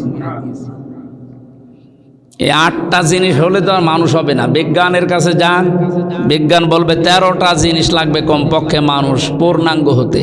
কয়টা? এটা আছে সূরা নাহাল 14 নম্বর পারা 14 নম্বর পৃষ্ঠা 13 নম্বর লাইনের 78 নম্বর আয়াতের প্রথম মাঝের অংশে আছে ওয়াজআলা লাকুমুস সামআ ওয়াল আবসারা ওয়াল আফইদা ইলা আখিরি আয়াত।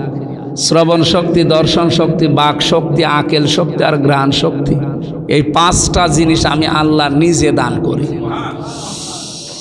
বিজ্ঞান জানিয়েছে যদি আল্লাহ একটাও কম দিত আপনি আসতেন দুনিয়ায়, কিন্তু পূর্ণাঙ্গ হয়ে না।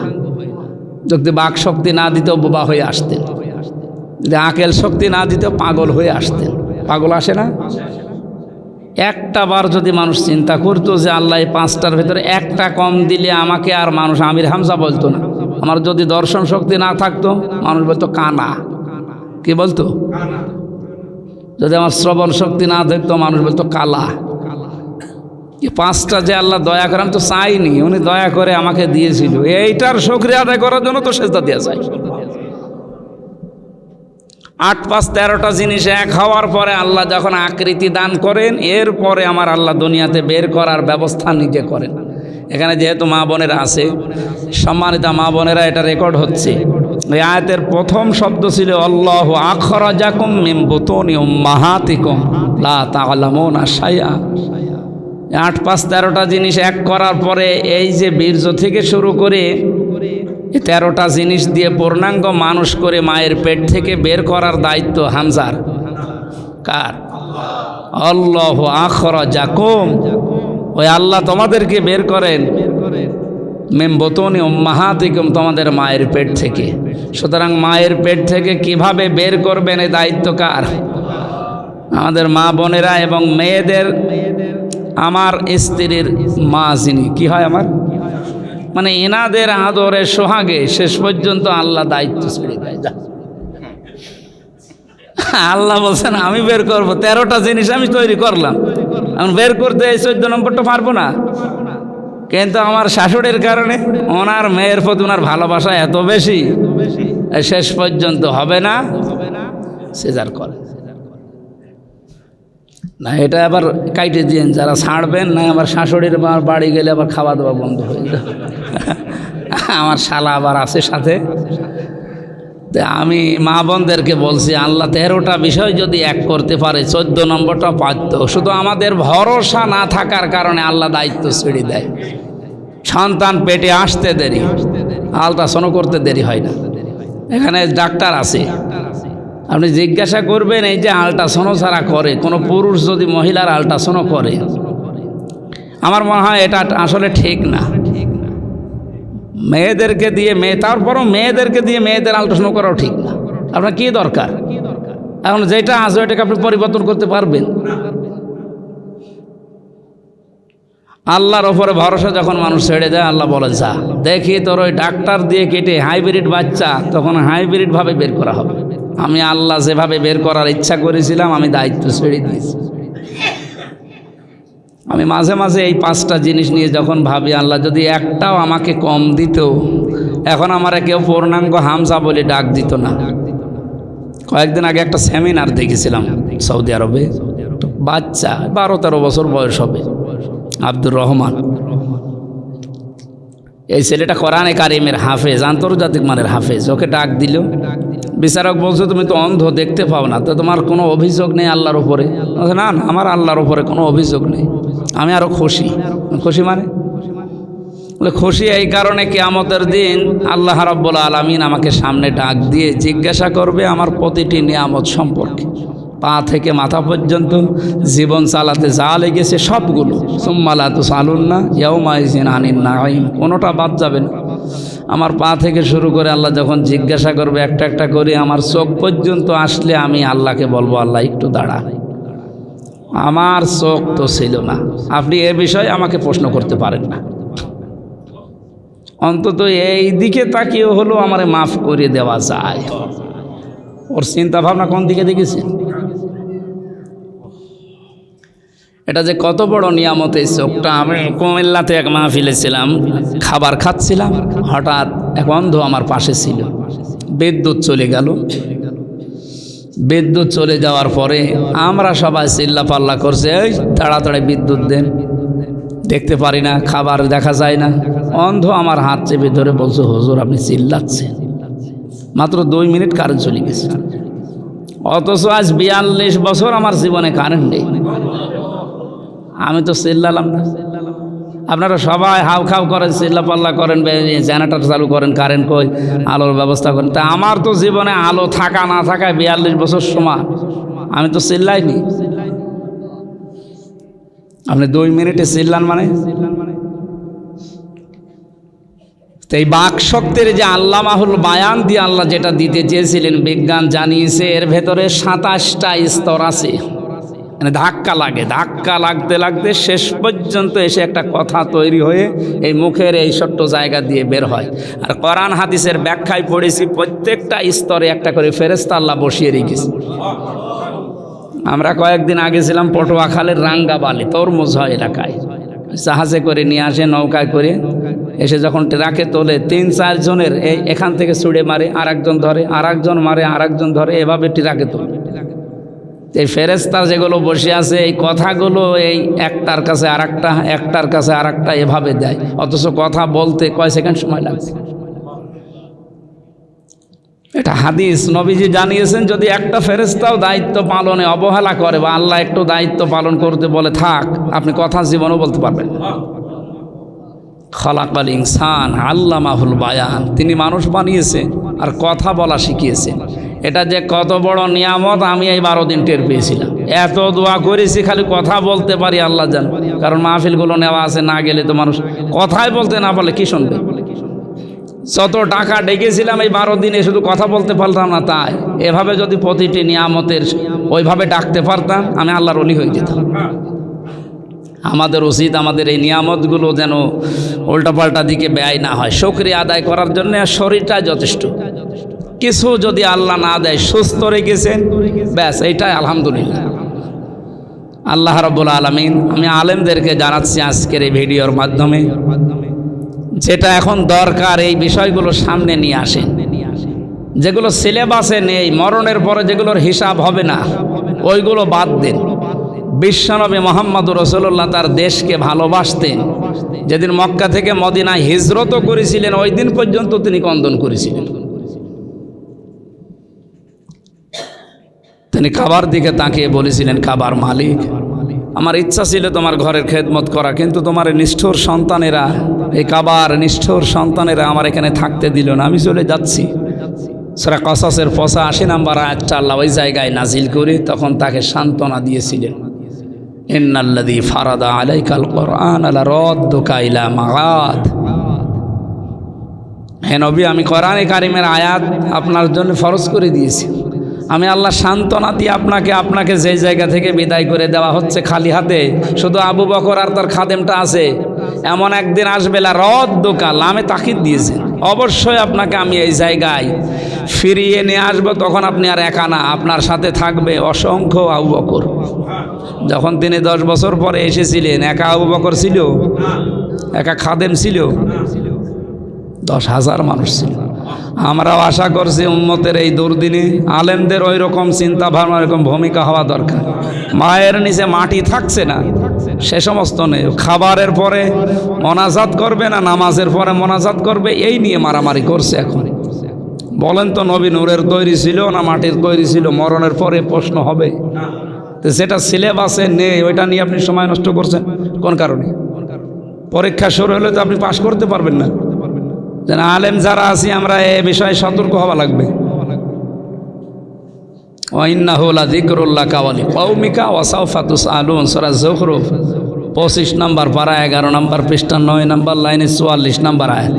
হে নবী, আপনাকে আপনার উম্মতদেরকে কিয়ামতের দিন কিন্তু আমি জিজ্ঞাসা করব যে আমার এই কোরআন মানা হয়েছে কিনা। এইটার প্রশ্ন আগে করা হবে। তো এর ভেতরে 500 প্রশ্ন আছে। কত? একটাও এখন এই দেশে নেই, আপনার কোনো চিন্তা ভাবনা আসে না।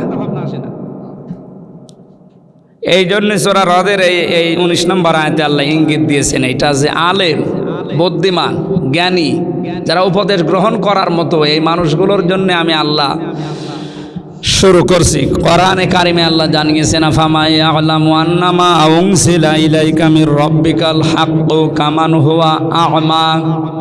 হে নবী, আপনার প্রতি আমি যেটা নাজিল করেছি এটা যারা বিশ্বাস করে আর যারা বিশ্বাস করে না, এর প্রতি যারা অন্ধের মতো আচরণ করে, এই মানুষ দুইটা কি সমান?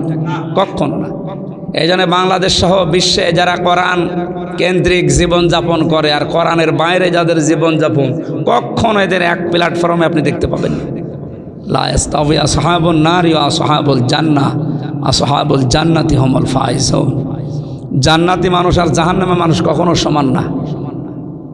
এই জন্য আমরা যারা জান্নাতি মানুষ, আমাদের জান্নাতে যাওয়ার জন্য যে সমস্ত উপকরণগুলো আছে, এই উপকরণগুলো আমাদের এখন দরকার। কোরআন আমরা বিশ্বাস করি, আর যারা কোরআন আল্লাহ নাজিল করেছে এ পর্যন্ত শেষ, বিশ্বাস করে না, প্র্যাকটিক্যাল লাইফে মিলায় না, তাদের আমল আখলাক, তাদের অ্যাক্টিভিটিস এই দুনিয়ায় আকাশ আর পাতাল কর্মকাণ্ডগুলো আমাদের দেখে, আমাদের কাজকর্ম কোরআন কেন্দ্রিক জীবনযাপন দেখে হয়তো দুনিয়াদার এই মানুষগুলোকে আমাদের পাগল মনে হতে পারে। ওরা মনে করতে পারে যে পাগলের মতো আচরণ করে এরা, এ পাগল, কিন্তু আমরাই বুদ্ধিমান। কোরআনে কারিম বলছে ইন্নামা ইয়াতাযাক্কারু উলুল আলবাব। এখানে আলবাবের ব্যাখ্যা আমি তিনটা পেয়েছি। এক নম্বরে আলবাব মানে বুদ্ধিমান, জ্ঞানী এবং আলেম। আমরা যেটা আলেমদের নিয়ে আজকে কথা, আলেম মানে কিন্তু নামের আগে মাওলানা মুফতি না। আলেমের প্রথম সংজ্ঞায় বলেছিলাম যারা কোরআন নিয়ে চিন্তা ভাবনা করে। কে নিয়ে? এইটা নিয়ে চিন্তা ভাবনা করা আলেম বাংলাদেশে এখন বেশি না কম? কম মানে নেই। কোরআন নিয়ে চিন্তা ভাবনা করা আলেম এখন আর নেই। যে কয়েকজন ছিল, কয়েকজন যে চলে গেছে। আর এই দেশে কোরআন নিয়ে না, সব বাবার জীবনী নিয়ে আসে। আমার বাবা এই করেছে, আমার দাদা এই করেছে। তোর বাবা দাদা করেছে, তাদের মতো যদি হতে পারতি তাহলে তো হতো। আর তাদের মতো হওয়ার জন্যই আপনি শাহজালালের দিকে, এই দেশে যারা ইসলাম প্রচার করার জন্য এসেছিল তাদের দিকে তাকাবেন। ওনাদের কাছে কেউ গেলে আগে কোরআন তুলে দিত, যে কোরআন পড়েন আপনি আল্লাহকে পেয়ে যাবেন। এখন তাদের বংশধর যারা উত্তরাধিকারী এখন আমরা দেখতে পাই, যারা হকের ডিলার নিয়ে আসে, এদের কাছে গেলে আর কোরআন তুলে দেয় না। এদের কাছে যাবেন, এরা জিকির তুলে দেয়। তাও জাতের জিকির হলে হয়, এমন জিকির দেয় যেগুলো কোরআনেও নেই, হাদিসেও নেই। জিকির করা লাগবে। জিকির একটা ইবাদত, এর নির্ধারিত শব্দ আছে, নির্ধারিত সিস্টেম আছে। যে দরবারে গেলে এগুলো পাবেন না, ওটা দরবার না, ওটা মনে করবেন একটা ভণ্ড বানিয়েছে ওর ব্যবসা টিকিয়ে রাখার জন্য। জিকিরের শব্দ চারটা: সুবহান আল্লাহ, আলহামদুলিল্লাহ, আল্লাহু আকবার, লা ইলাহা ইল্লাল্লাহ। আর এর পদ্ধতি হচ্ছে চারটা। কয়টা?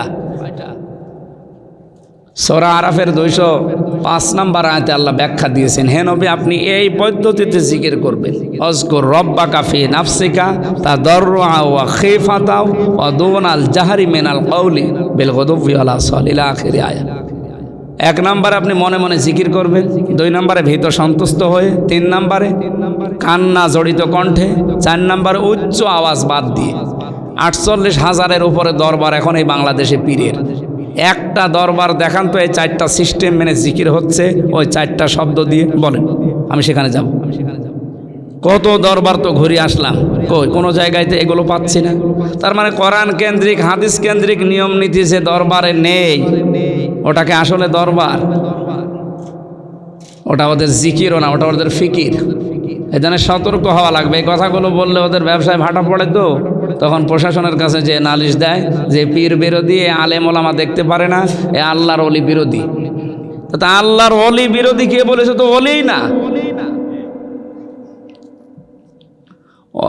আলেম হওয়ার জন্য দ্বিতীয় শর্ত হচ্ছে আল্লাহর নিষিদ্ধ কাজকে যেই লোকটা সমর্থ থাকার পরও ছেড়ে দেয়। এরকম জায়গা আজ আমাদের হাতে নেই। এই যে মোবাইলটা, আমার নয় টাচ মোবাইল এখন নেই, এটা বাটুন, এ দিয়ে কিছুই হয় না, আম পাড়া যাবে, বাকি কিছুই করা যাবে। আজ হাজারো আলেমের হাতে, নামের আগে যাদের মাওলানা মুফতি লিখা, এইটা দিয়ে আজ কত গোনার কাজে যাওয়া সম্ভব না অসম্ভব? কোনো বিষয় না। এটা কন্ট্রোল করা আল্লাহর ভয় ছাড়া এ সম্ভব না। 3 নম্বরে যে মানুষগুলো আল্লাহর ইবাদতে নিজেকে লিপ্ত রাখতে পারে 24 ঘন্টা, 24 ঘন্টা এখন মনে করেন যে 24 ঘন্টা আমি লিপ্ত থাকবো কি করে? অন্তত 8-10 ঘন্টা তো ঘুমাবো। ওই 10 ঘন্টাও যে আপনার ইবাদত আপনি তো জানেন না। ঘুমানোর আগে কোনো মানুষ যদি সূরা ফাতিহা, সূরা নাস, ফালাক, ইখলাস, আয়াতুল কুরসি আর আল্লাহুম্মা বিইসমিকা আমুতু ওয়া আহইয়া এই শব্দটা বলে ঘুমিয়ে যায়, যতক্ষণ ঘুম না আসে তখন আস্তাগফিরুল্লাহ অথবা লা হাওলা ওয়ালা কুওয়াতা পড়তে পড়তে একসময় ঘুমিয়ে যায়। যখন উঠবে তখন যদি বলে আলহামদুলিল্লাহিল্লাযী আহইয়ানা বা'দা মা আমাতানা ওয়া ইলাইহিন নুশুর, ও যদি 6 ঘন্টা ঘুমায় 6 ঘন্টাও নামাজে ছিল। এটা যে ইবাদত অনেকে জানেন, মনে করেন না ঘুমালাম 6 ঘন্টা ইবাদত হয়ে গেল, হ্যাঁ এটা ইবাদত। টয়লেটে প্রবেশ করার সময় মানুষ যদি বাম পা দিয়ে বলে আল্লাহুম্মা ইন্নী আউযু বিকা মিনাল খুবুসি ওয়াল খাবাইস। 5 মিনিট 7 মিনিট 10 মিনিট টয়লেটে বসে আছেন, বের হওয়ার সময় ডান পা দিয়ে যদি বলে গফরানাক, হে আল্লাহ আমি ক্ষমা চাই, আলহামদুলিল্লাহিল্লাযী আযহাবা আন্নিল আযা ওয়া আফানি, প্রশংসা তো তোমার যিনি আমার পেট থেকে এই গন্ধ জিনিস বের করে আমাকে শান্তি স্বস্তি নিরাপত্তায় রাখলেন। এটা ভেতরে থাকলে যে কি হতো আপনি টের পাচ্ছেন না। আমার প্রসাব বন্ধ হয়ে গেছিল কিছুদিন আগে, ডাক্তার দেখানো। পোড়াটা যে এবাদত আপনি মানেন তো? এটা না আল্লাহর হুকুম রসুলের তরিকায় 8-10 মিনিট টয়লেটে কাটালে যদি এবাদত হয়, বিশ্বনবী 10 বছর এই কোরআন দিয়ে রাষ্ট্র চালিয়েছিলেন। এইটার কথা বলতে গেলে আপনার কাছে রাজনীতি মনে হয়, এবাদত মনে হয় না। আপনি কি পাগল না কি বলেন? এবার কিন্তু বোঝার পরে না বোঝার ভান করে থাকবেন না। আপনি 8-10 মিনিট যদি টয়লেট করা এবাদত মনে করে থাকেন, ওটা রসুলের তরিকা ছিল এভাবে, তাই তো উনি যে 10টা বছর এটা দিয়ে চালালেন, তো এইটার কথা বলতে গেলে এটা সিস্টেম কি হবে, এগুলো বলতে গেলে রাজনীতি মনে করে আপনি বন্ধ করে দিন। মানে আমার মনে হয় নবীজি যদি এখন থাকতেন আপনি এইটাই করতেন। এখন যা করছেন যে আপনার টয়লেট এবাদত মানি, আপনার খাবার এবাদত মানি, আপনার জিকির এবাদত মানি, কিন্তু 10 বছর আপনি যেটা করলেন ওটা দুনিয়ার কাজ, ওইটা এবাদত না। বলেন নাউযুবিল্লাহি মিন যালিক।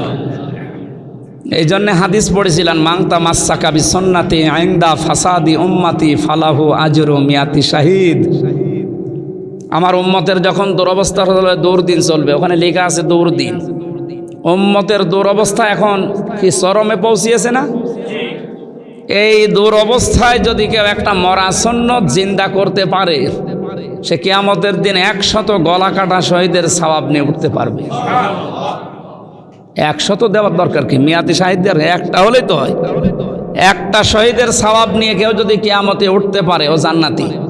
কারণ শহীদের কোনো হিসাব নেই, কোনো বিচার নেই। বিনা হিসাবে বিনা বিচারে শহীদরা কি 100 কথা দিলেন কেন?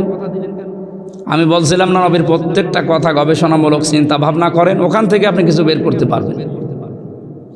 বিশ্বনবী 100 শহীদের গলা কাটা শহীদ দাও, এদের কথা কেন বলেন? এখানে এই মিয়াতি শাহিদের ব্যাখ্যায় আমি হযরত হামজার নাম পেয়েছি, কারণ হামজাকে টোকরা টোকরা করা হয়েছিল। ওনার জীবনীতে পেয়েছি কিনা 70 টুকরা করেছিল ওনার লজ্জাস্থানে 3 টুকরা করেছিল। এত রাগ ছিল ওনার উপরে।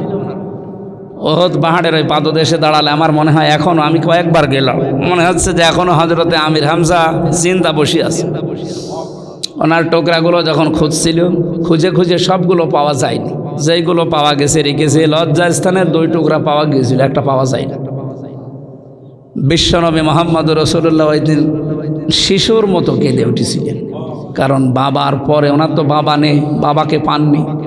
পৃথিবীতে সবচাইতে বেশি ওনাকে দেখে শোনা করে রেখেছিল হযরত আমির হামজা। ডাক দিয়ে বললেন, সাহাবীরা লতা পাতা নিয়ে আসো পাহাড় থেকে। পাহাড়ি গাছগাছড়া নিয়ে এসে পাগুলো এই যতটুকু পাওয়া যায় ঢাকলেন, নিজের চাদরটা দিয়ে মাথা থেকে বডি পর্যন্ত ঢাকলেন। পোড়াটা ঢাকা যায় না। কবরে রাখার পরে উনি দোয়া করলেন, মালিক আমি আমার চাচার ওপরে খুশি আছি, আমার চাচার ওপরে আমি খুশি আছি, কারণ আমার বাবার আদর আমি পাইনি, ওনাকে দেখতেও পাইনি। আমার জন্মের আগে উনি দুনিয়া থেকে বিদায় নিয়েছে। এ পৃথিবীতে সবচাইতে বেশি বুকে আগলিয়ে রেখেছিল আমার এই চাচা, অথচ তার যে অবস্থা তোমার দ্বীনের জন্য, ইসলামের জন্য, আমি আমার চাচার উপরে এখনো পর্যন্ত খুশি আছি। তুমি আমার মালিক, তোমাকে বলছে আল্লাহ তুমি আমার চাচার উপরে খুশি হয়ে যাও। এ দোয়া করার পর 30 বছর পার হয়ে গেছে।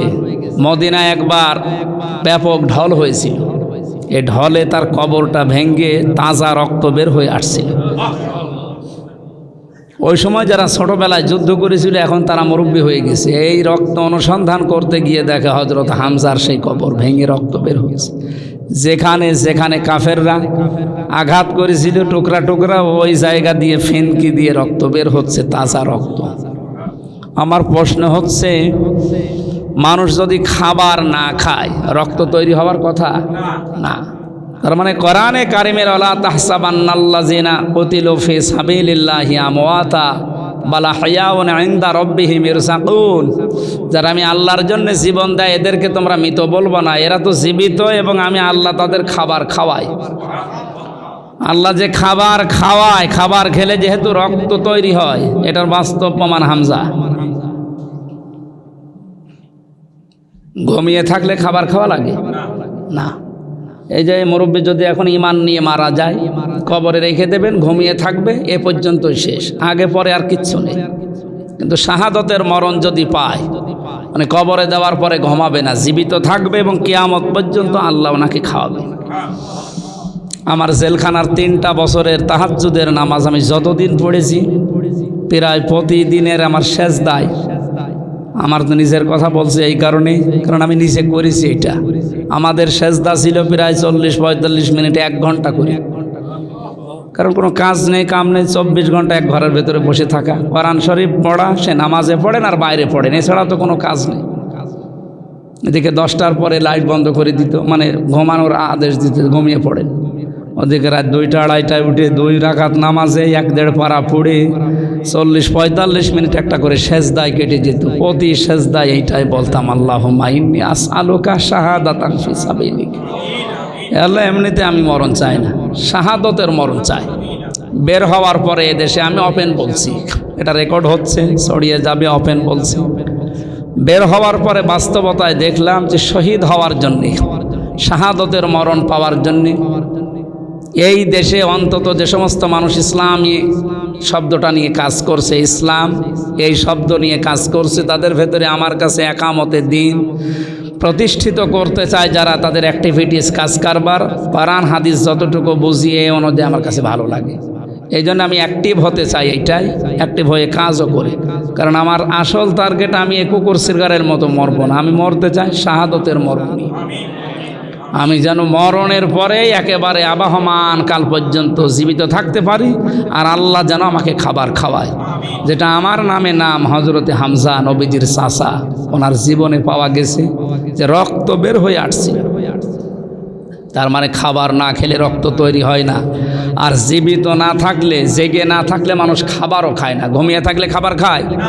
বালা হায়াউন, তারা জীবিত, ইনদা রাব্বিহিম ইরসাকুন, তারা তাদের রবের কাছে খাবার পায়। এই জন্য যে মানুষগুলো শাহাদতের মরণ পেয়েছে তারা ধন্য, যে মানুষগুলো শাহাদতের মরণ পেয়েছে, একটা শাহাদতের মরণ পেলেই সে তার জীবন ধন্য। আর নবীজি জানিয়েছেন মিয়াতি শাহিদ, 100। কারণ এমন একটা দুরবস্থা এখন চলছে উম্মতের, এই অবস্থায় যদি আমার একটা মরা সুন্নাত কেউ জিন্দা করতে পারে, তার আমল নামায় 100 গলা কাটা শহীদের সওয়াব দেওয়া হবে। এর ব্যাখ্যা আমি সামনে যে 6-7টা আছে বলছি। আমি হাদিসটা পড়ার পরে চিন্তা করেছিলাম, আমি যখন বিশ্ববিদ্যালয়ে ছিলাম ওই সময়, সে 15 সাল থেকে, যে আল্লাহর নবী মরা সুন্নাতের কথা বললেন কেন? সুন্নত তো কত আছে, দেখি তো মরা সুন্নত কোনটা? টুপি মাথায় দেওয়া সুন্নত, এটা কি মরা? না না, এখানে আপনি তাকান, হয়তো কেউ মাথায় দিয়েছে, কেউ দেয়নি, এখনো মরে যায়নি, এটা জীবিত আছে না নেই? আমি কথা বোঝাতে পারলাম নাকি বলেন? মরা সুন্নত কি এটা? না, এটা কেউ দিচ্ছে, কেউ দিচ্ছে না। দাড়ি রাখা, এটাও মরা না, কারণ কেউ রাখে, কেউ রাখে না। এরপরে খাবারের পরে মিষ্টি খাওয়া, কেউ খায়, কেউ খায় না, কিন্তু এটা মরে যায়নি, এটা এখনো জীবিত আছে।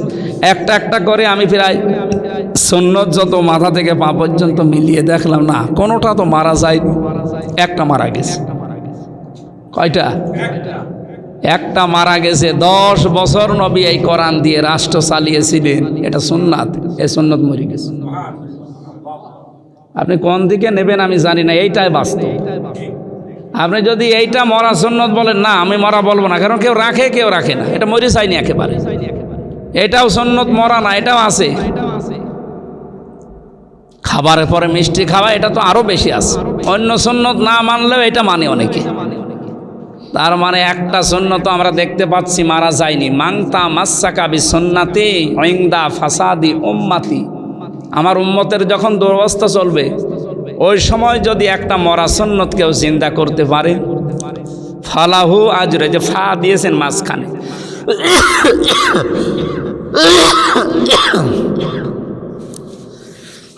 ফা শব্দটা আরবি গ্রামার অনুযায়ী 19টা অর্থে ব্যবহার হয়। এখানে তা সবাই আলেম না, ওই ব্যাখ্যা দিলে আপনারা বুঝবেনও না। ফা শব্দটা ব্যবহার করা হয় আগের বর্ণিত এই বিষয়গুলো যদি সত্যি আপনি মানতে পারেন, পরের যে শব্দ আল্লাহ বা নবীজি বা আপনি যাই বলতে চান এটা 100 ভাগ কার্যকর হবে। তার মানে উম্মতের দুরবস্থায় আমরা যদি একটা মরা সুন্নত যেটা এখন বের করলাম মারা গেছে, 53 বছরে আজও কোরআন দিয়ে দেশ চলেনি। 10 বছর চলার কথা নবীজি চালিয়েছেন, সেখানে 1 বছরও চলেনি, এটা মরা না? তাহলে এই মরা সুন্নত জিন্দা করার জন্য আপনি দল করেন, সংগঠন করেন, মিছিল করেন, মিটিং করেন, যাই করবেন চেষ্টা করে যান। এখন তো কায়েম হয় না, কায়েম করা দেখানো ফরজ না, চেষ্টা করাটা ফরজ। কারণ আপনি এই জমিনের মালিক না, এ জমিনের মালিক আপনি, এ কোরআনের মালিক আপনি না, এ জমিনের মালিকও আমি না, কোরআনের মালিকও আমি না। আমরা হচ্ছে খাদেম। আমরা কি? কোরআনের খাদেম। আমরা এই জমিনে আল্লাহর খলিফা, খাদেম যাই বলেন। আমরা চেষ্টা করে যাব শুধু। বিকাল 5টা পর্যন্ত কাজ করলে যেমন বেতন দেওয়া হয়, আমাদের বিকাল 5টা মানে জীবনের শেষ দিন। বিকাল 5টা মানে কি? জীবনের শেষ দিন পর্যন্ত চেষ্টা চালাতে হবে কি করে আল্লাহর এই কোরআন, আমরা কামলা, খাদেম যাই বলে চেষ্টা করব যে এটা কি করে কায়েম হয়। যেহেতু মরা, এটা মরে গেছে, এদেশে নেই। 10 বছর নবী এটা দিয়ে চালিয়েছিলেন। আমরা যদি চালাতে পারি তো সোনায় সোহাগা, আর যদি নাও পারি তাও আমার বিকাল 5টায় জীবনের শেষ দিন আমাদের বেতন আছে। আমার বেতনের নাম জান্নাত। বেতনের নাম কি? ওই বেতন পাওয়ার জন্য আমরা চেষ্টা করে যাব। কায়েম হলে ভালো, না হলে অসুবিধা নেই। আমি কথা বোঝাতে পেরেছি? আল্লাহ আমাদেরকে সহজভাবে বোঝার তৌফিক যেন দান করে। এটা যদি চিন্তা থাকতো, বাস্তবে আমি দেখেছিলাম সে 16 সালে আমার এই মসজিদে নববীর নিচ থেকে ওযু করে যাওয়ার সময় দেখছি দামি মোবাইল পড়ে আছে, কিন্তু কেউ নিচ্ছে না। চিন্তা করলাম কেউ নেয় না কেন, এখানে তো কোনো ক্যামেরাও দেওয়া নেই, কিন্তু কেউ নিচ্ছে না। মনে মনে ভাবলাম এই যে এখানে যদি ধরা পড়ে কেউ কিছু নিয়ে, তাহলে কি কেটে দেবে? হাত কেটে দেবে। আমার ছোট দাদাও ছিল হজে, উনি বলছিল হামজা, আমি একবার ওযুখানায় দেখলাম একটা মোবাইল ঘড়ি পড়ে আছে, খুব দামি ওই সময়। চিন্তা করলাম কেউ তো নেই আশপাশে, কেউ নেয়ও না, নেব না। আবার ভয় যদি ধরা পড়ে আবার হাত কেটে দিলে দেশে গেলে হাজি বলবে হাজি সাহেব চোর, এই ভয়ে নিচ্ছে।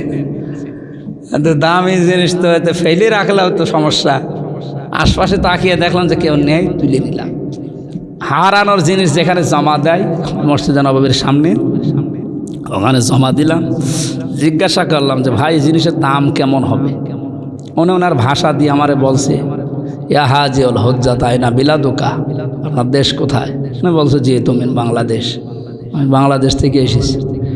ওনারা বলছে যে আপনি এই মোবাইলের দাম জিজ্ঞাসা করছেন, এটা আপনার দেশের টাকার যে মান ওই সময় ৭২,০০০ টাকা হবে।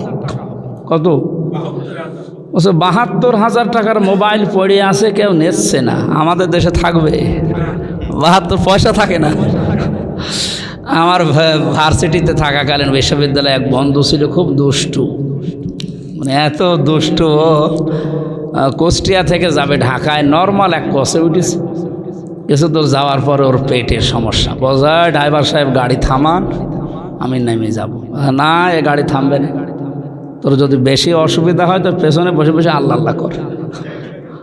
বলে আমার পেটের সমস্যায় কি আল্লাহ আল্লাহ থামবে? গাড়ি তো থামে না, কারণ এই সিরাজগঞ্জ ছাড়া থামবে না। পেছনে যে দেখছি কয়েকটা সিট খালি পড়ে আছে, আর যে সিটের পেছনে থাকে পলিথিন, ওইটা নিলাম, সিটের ওই কোনায় বসে এই কাজ করে ফেলিস। দেখলাম এই তো রাখলে এবার আমার বদনাম হবে। পকেট থেকে সাদা রুমাল ছিল একটা, ওইটা বের করে ওইটা আমি 4 কোনা করে বাঁধলাম, সুন্দর করে বেঁধে পেছনের কাজ খুলে ফেলে দিই। পেছনে আসছিল মোটরসাইকেল। ও ভাবছে যে এ সুন্দর রুমালে মোড়ানো 4 কোনা করে বাঁধায় মানে দামি জিনিস হবে। দেখলাম তুলে নিল।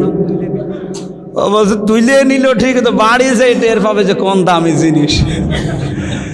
আমার এই হাসির স্বরে বলছিল, হামজা যে অবস্থায় আমরা ডিজিটাল হচ্ছি, এ দেশে পায়খানাও নিরাপদে নেই, আর ৭২,০০০ টাকার ঘড়ি তো দূরের কথা। কিন্তু কোরআনের এই যে মরা সুন্নত যেটা নবী জিন্দা করেছিলেন, সত্যি যদি এটা জিন্দা থাকতো আমাদের দেশে, বলেন তো ওইটা নেওয়ার জন্য মোটরসাইকেলওয়ালা ব্যস্ত হয়ে পড়তো? ওর আরও চিন্তা থাকতো ওইটার কাছে যাওয়া যাবে না, কারণ ওইটা যদি পাই আমি আবার মাইকিং করা লাগবে যদি দামি জিনিস হয়।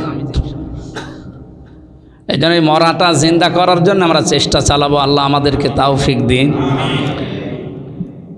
যারা কোরআন বিশ্বাস করে আর যারা বিশ্বাস করে না, এর প্রতি অন্ধ আচরণ করে, আল্লাহ এই আলেমদের ইঙ্গিত দিয়েছেন এখানে। এই জন্য আমি আয়াতটা আজকে পড়েছি, সূরা রাদের 19 নম্বর আয়াত। আল্লাহ বলেন এই মানুষগুলো এক না। এ কথা বলতেই এই যে ইয়াতাযাক্কারু উলুল আলবাব, আলেমরা উপদেশ গ্রহণ করে, জ্ঞানীরা, বুদ্ধিমান যারা, আল্লাহর ভাষায় বুদ্ধিমান এখানে আমরা যারা আছি, দেখি তো নারী পুরুষের ভেতরে কারা। এখানে কয়েকটা গুণ আমরা পেয়েছি। আমরা যদি দেখি যে হ্যাঁ এগুলো আমাদের ভেতরে আছে, তাহলে আমরা আল্লাহর ভাষায় বুদ্ধিমান। 1 নাম্বার আল্লাযীনা ইউফুনা বিআহদিল্লাহ, যে মানুষগুলো দুনিয়াতে আল্লাহর আনুগত্যের চুক্তি মেনে নেয়। ওই যে রূহের জগতে যে চুক্তি করে এসেছিলেন, আল্লাহ জানিয়েছিলেন আলাস্তু বিরব্বিকুম ক্বালু বালা, আমি কি তোমাদের রব না? সবাই এক বাক্যে বলেছিলাম অবশ্যই আপনি আমাদের রব। রব শব্দটা কেউ যদি মানতে চায়, 19টা বিষয় দুনিয়ায় তাকে মানা লাগবে। কয়টা? 1 নম্বরে রব মানে আইনদাতা। রব মানে কি? রব যদি কেউ বলে আল্লাহ আমার রব, উনি আজকে মাগরিবের প্রথম রাকাতে পড়েছিল ইন্নাল্লাযীনা ক্বালু রাব্বুনাল্লাহ, যারা বলতে পারে যে আল্লাহ আমাদের রব আর এর উপরে টিকে থাকতে পারে, তাতানাজ্জালু আলাইহিমুল মালাইকা, আল্লাহ তাদের বিপদে আপদে ফেরেশতা নাজিল করে হলেও সাহায্য করে। এটা যে কত বাস্তব, এই পরীক্ষায় না গেলে আপনি বুঝবেন না। এটা ওয়াজ করে বোঝানো জিনিস না, এটা প্র্যাকটিক্যালে যে বুঝতে হয়। যারা আল্লাহকে রব বলার পরে টিকে থাকে, আল্লাহ যে তাদের ফেরেশতা নাজিল করে সাহায্য করে, এটা আমি নিজে দেখেছি। আল্লাহ তাখাফু ওয়ালা তাহজানু, তারা ফেরেশতারা বলে ভয় পাবেন না, চিন্তা করবেন না। কিসের ভয় পান আপনি? কিসের চিন্তা করেন যে আপনার ছেলে গুম হয়ে আছে, আপনার এত বড় ব্যবসা প্রতিষ্ঠান, আপনার স্ত্রী কে দেখবে? ফেরেশতারা, আমার মনে হয় এই আয়াতের যে শানে নজুল পড়েছি, ফেরেশতারা যারা আল্লাহকে রব বলার পরে টিকে থাকতে পারে, ফেরেশতারা তাদের কানের কাছে এসে ওই সময় কঠিন অবস্থায় বলে আপনি ভয় পাবেন না, কোনো চিন্তা নেই। যেগুলোর জন্য চিন্তা করেন, ভয় পান, ওগুলো আমার আল্লাহ নিজে দেখবে। তখন ওদের ঈমান যা ছিল ওটা যেন আরও বেড়ে যায়। ওয়াবশিরু বিল জান্নাতিল্লাতী কুনতুম তুআদুন, ওই জান্নাতের সুসংবাদ দেয় যার ওয়াদা আল্লাহ দিয়েছেন। কুতুবউদ্দিন নামে এক, এটা কারারক্ষী, উনি একদিন কাঁদছিল। আমার বলছে হামজা ভাই, আমি পাহারা দিচ্ছিলাম ওই সময় আল্লাহর এক বান্দাকে। এই লোকটা বাংলাদেশের ভেতরে 10 জনের একজন, এইরকম জায়গায় পৌঁছানো মানুষ। উনি এই যে তাতানাজ্জাল, আপনি মাঝে মাঝে ওনারা বলতাম ভাই এখানে বসেন, আপনি তো আমার তো পাহারা দেন, 8 ঘন্টা পরে পরে আপনি আসেন, তো বসেন, আমি আপনাকে কোরআনের আয়াত শোনাই। এই তাতানাজ্জালু আলাইহিমুল মালাইকা যখন ব্যাখ্যা করছিলাম, উনি আমার ওই কথা শোনালো যে লোকটার মাত্র আর 3 ঘন্টা বাকি আছে ফাঁসি হওয়ার। আমি বললাম স্যার আপনি প্রস্তুতি নেন। উনি বলছে না আমার তো 10টা একে, তো এখনও তো 3 ঘন্টা আছে। তুমি এক কাজ করো, আমি 2 ঘন্টা ঘুমালাম, আমার 2 ঘন্টা পরে ডাক দেবা, আমি গোসল করে অজু করে নামাজ পড়ি এরপরে যাব। দেখলাম উনি ঘুমিয়ে গেল। 2 ঘন্টা ঘুমানোর পরে ওনারা ডাক দিলাম, ঠিক ঘুম থেকে উঠলো, গোসল করে নিল, অজু করে নিল, নামাজ পড়ে উনি নিজে একটা কফি বা চা বানালো, আমারে দিচ্ছিল, আমি খেলাম না। উনি নিজে খেয়ে আমার বলছে এবার চলেন, সময় হয়ে গেছে। শাহজাহান জল্লাদ ছিল, এসে ডাক দিয়ে নিয়ে গেল। উনি এইগুলো না, উনি আমারে বলছে ভাই হামজা ভাই, ও লোক ঘুমাইলো কি, যার 3 ঘন্টা পরে ফাঁসি, আর বলছে আমি 2 ঘন্টা ঘুমাই, অথচ তার ছেলে গুম হয়ে আছে। তার বিশাল প্রতিষ্ঠান এই পৃথিবীর ময়দানে বিভিন্ন জায়গায়। এ লোকটার ঘুম অবশ্যই এসেছে। আপনি যে আয়াত শোনালেন, এই আয়াতের উপরে আমি এখন বিশ্বাস করে বলতে পারি যে ঘুম এসেছিল, যে ফেরেশতা এসে ওরে অবশ্যই কিছু বলিস, না তোর ঘুম আসার কথা না।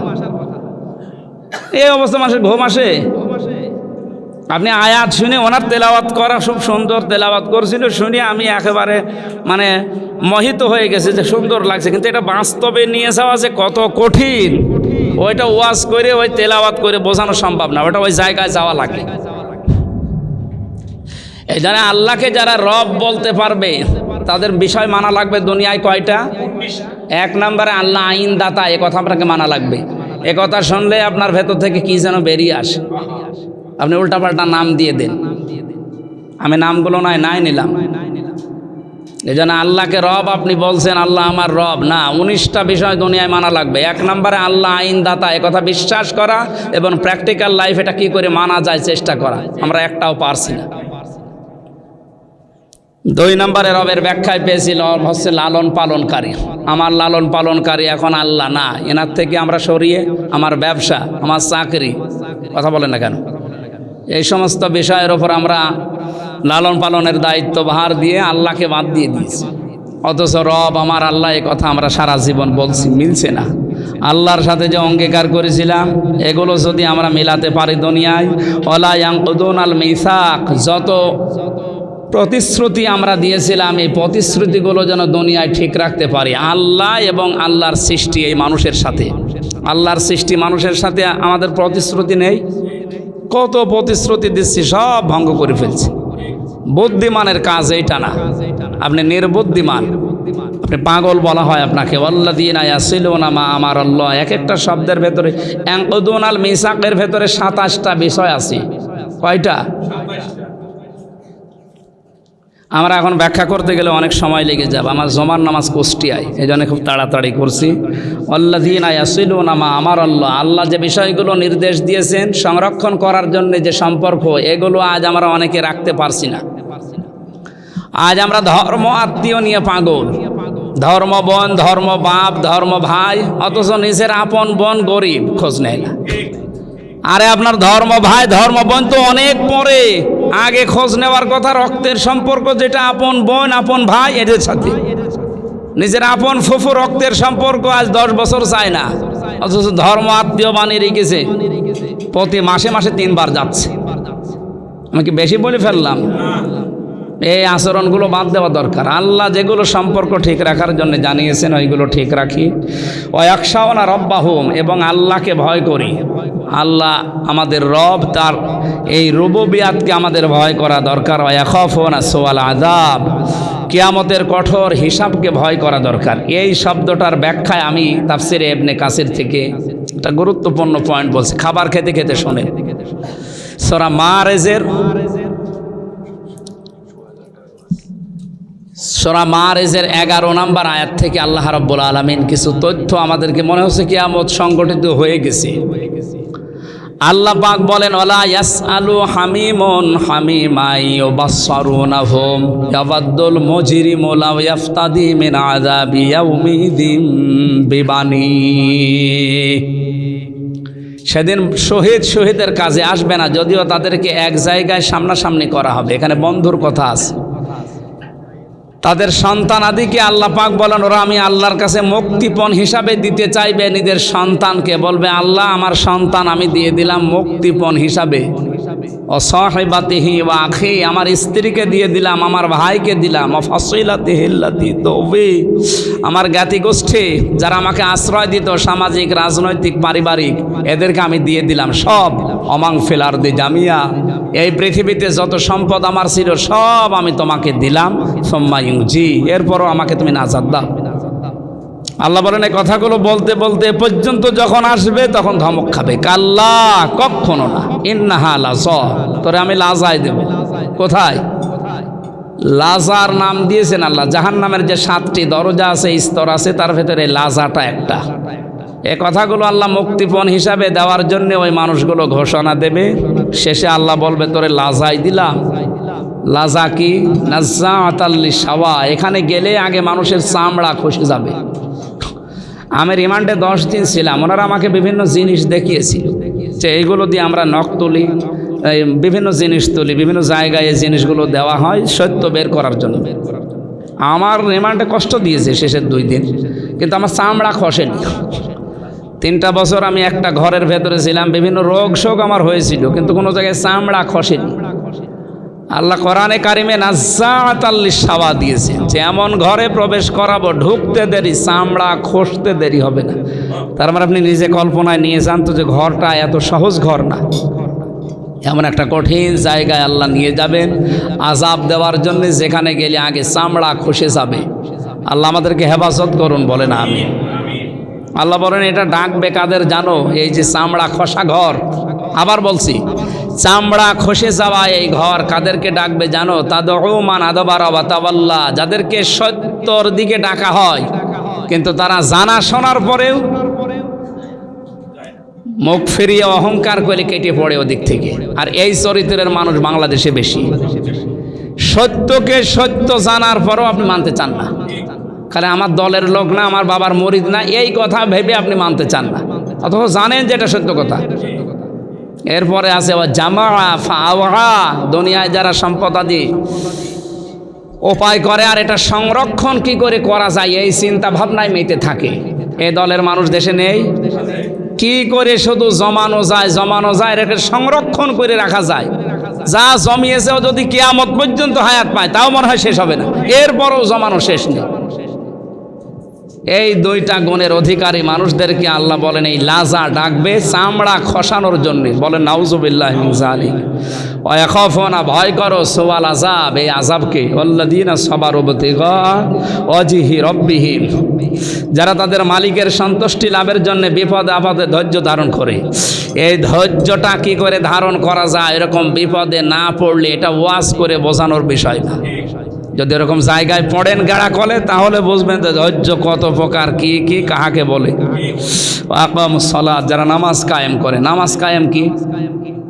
আমরা বাংলাদেশে, বিশেষ করে বাংলাদেশ, ভারত, পাকিস্তানে এই আয়াতটা নিয়ে খুব ঝামেলা, ভেজালে একেবারে জর্জরিত। আকামুস সালাত, নামাজ কায়েম কি? নামাজের প্রথিত বিষয় এবং প্র্যাকটিক্যাল কিছু বিষয় আছে। এখান থেকে আল্লাহ শিক্ষা দিতে চান 30টা। কয়টা? তাফসীর করতে গেলে যে পয়েন্ট করে কথা বলতে গেলে সময় লেগে যায়। এই যে 2 ঘন্টা 2.5 ঘন্টা লাগে এই কারণে। এই যে ওখানে 27টা ছিল, ওখানে ছিল 7টা, এখানে 30টা। এক একটা শব্দে যদি ব্যাখ্যা করা হয় এরকম 1-1.5 ঘন্টা 2 ঘন্টা না, অনেক সময় পার হয়ে যাবে। আকামুস সালাতের ব্যাখ্যায় আপনি যা পড়ছেন এবং যা প্র্যাকটিক্যাল দেখাচ্ছেন, এই বিষয়গুলো থেকে আল্লাহ কিছু শিক্ষা আপনাকে দিতে চান। এগুলো যারা নিতে পারে তাদের নামাজ শুধু কায়েম হয়। আমরা যারা এই যে দাঁড়ালাম নামাজে, আল্লাহু আকবার বলার আগে একটা কাজ করা লাগে, কাতার সোজা করো। কি করো? কাতার সোজা করে। এ কথা বলে ইমাম সাহেব বসাতে চান যে আপনার পাশে হয়তো দাঁড়িয়ে আছে আওয়ামী লীগ বা বিএনপির একটা লোক। আমি যদি বলেন ওই আমি জামাত ইসলাম করি, তুই পেছনে যা, আপনার নামাজ হবে? এখানে যেমন আল্লাহর একটা বিধান পালন করার জন্য সব ছেড়ে দিয়ে এক হয়ে যাচ্ছেন, এখানে আল্লাহর বিধান কয়টা? কোনটা? সেজদা দেওয়া। এখন আপনারা সবাই মিলে কি দেবেন? সেজদা দেওয়ার জন্য আপনি সব এক হয়ে গেছেন। তো এখানে একটা বিধান মাত্র। এরকম বিধান আল্লাহর আছে আমাদের সমাজে কত? 500। কত? এখানে একটা মানার জন্য যদি সবাই এক হয়ে যেতে পারি, তাহলে এখনো 499টা মানতে সব এক হওয়ার দরকার না? তাহলে ওই শিক্ষাটা যদি নামাজ থেকে বের হয়ে এই পরিবার, সমাজ, রাষ্ট্রে নিয়ে যেতে পারতাম, এই দেশে কেউ অবৈধ ইনকাম করে টিকে থাকতে পারতো না। তাহলে নামাজের শিক্ষাটা 1 নম্বরে হচ্ছে না। এরকম 30টা আছে। ওয়ানফাকু মিম্মা রাযাকনাহুম সিররা ওয়া আলানিয়া, যারা খরচ করবে তাদের সম্পদ আদি গোপনে এবং প্রকাশ্যে। ওয়ায়াদরাউনা বিল হাসানাতিস সাইয়্যিয়া, যারা ভালোকে মন্দকে ভালোর দ্বারা উল্টিয়ে দেবে, মিটিয়ে দেবে, পরিবর্তন করে দেবে। উলাইকা লাহুম উকবাদ দার, তাদের জন্যে আখিরাতের শুভ পরিণাম আল্লাহ অপেক্ষা করাচ্ছেন। শুভ পরিণাম কি? জান্নাত ও আদনিন, এমন একটা বাগানে ইয়াদখুলুনাহা ওয়া মান সালাহা মিন আবাইহিম, তাদের বাবা মা, তাদের ওয়াজওয়াজিহিম, স্ত্রী, ওয়া যুররিয়াতিহিম, তাদের সন্তান। এখানে একটা খুশির সংবাদ আছে।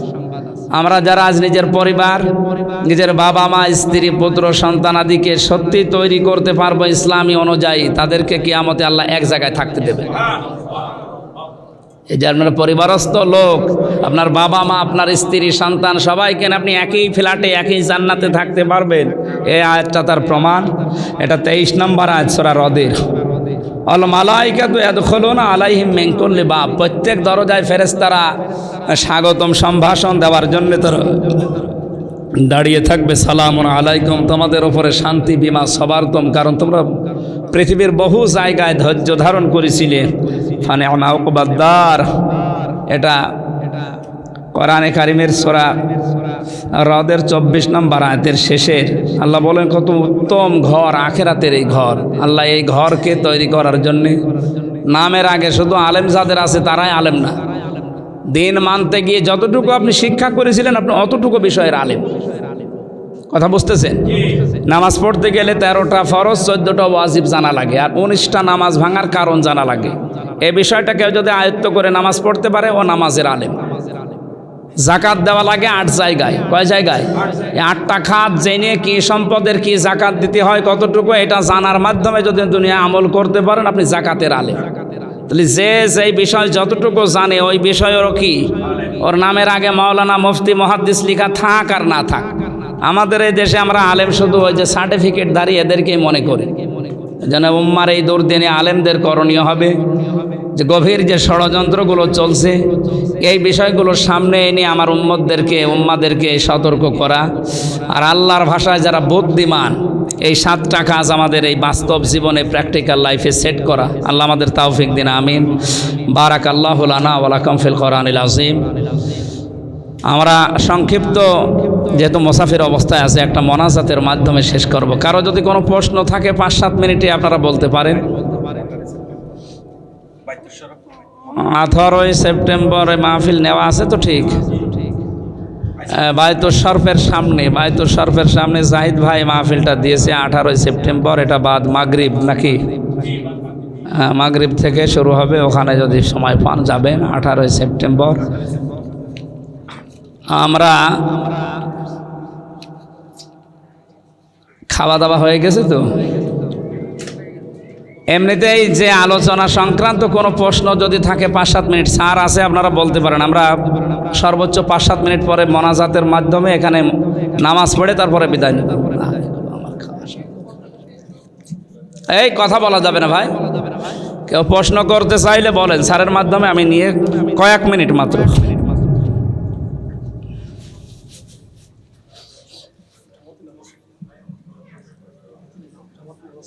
এখানে জামাতে নামাজ হবে। সম্মানিত মা বোনেরা, নামাজ মনে হয় ওনারা বাড়ি যেয়ে পড়লে ভালো হয়। আপনারা বাড়ি চলে যাবেন, মোনাজাতের পরে বাড়িতে যেয়ে নামাজ পড়বেন। আমরা এখানে জামাত করে নামাজ পড়ে তারপরে বিদায় নেব। আল্লাহুম্মা সাল্লি আলা মুহাম্মাদ ওয়া আলিহি ওয়া সাহাবিহি ওয়া বারিক ওয়া সাল্লিম। সম্মানিত ভাইরা, মুসাফিরের দোয়া কবুল হয়, এটা নবীজির কথা। আমি মুসাফির অবস্থায় আছি, মাজলুম অবস্থায় আছি এখনো, এবং অসুস্থ আছে। আমরা আশা করছি আমাদের মোনাজাত আল্লাহ কবুল করবেন। প্রশ্ন আছে কারো? বলেন, একটু তাড়াতাড়ি বলা লাগলো ভাই।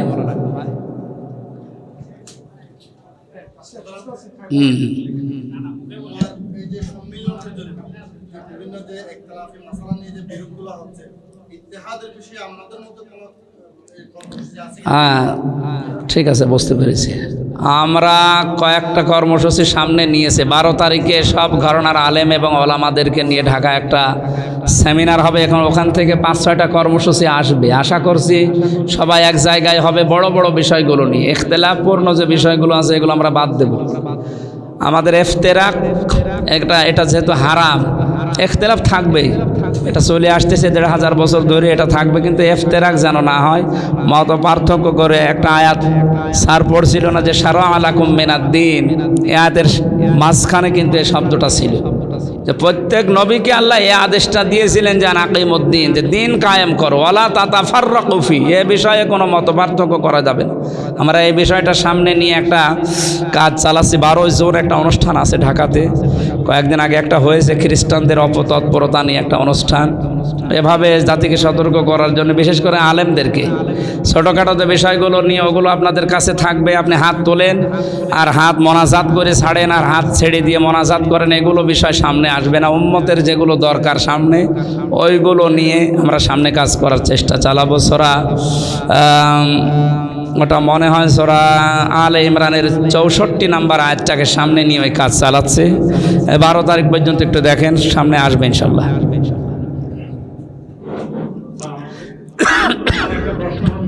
কিয়ামতের দিনে, কিয়ামতের দিনের কাজটা কি করে আমরা দেখি অনেক মানুষ কিয়ামতের দিন না করে কিন্তু পাঁচ ওয়াক্ত নামাজ কালাম করে দুনিয়াবি দলের সাথে জড়িত থাকে, অন্যান্য ইয়াতে থাকে, তাদের ক্ষেত্রে করণীয়টা কি?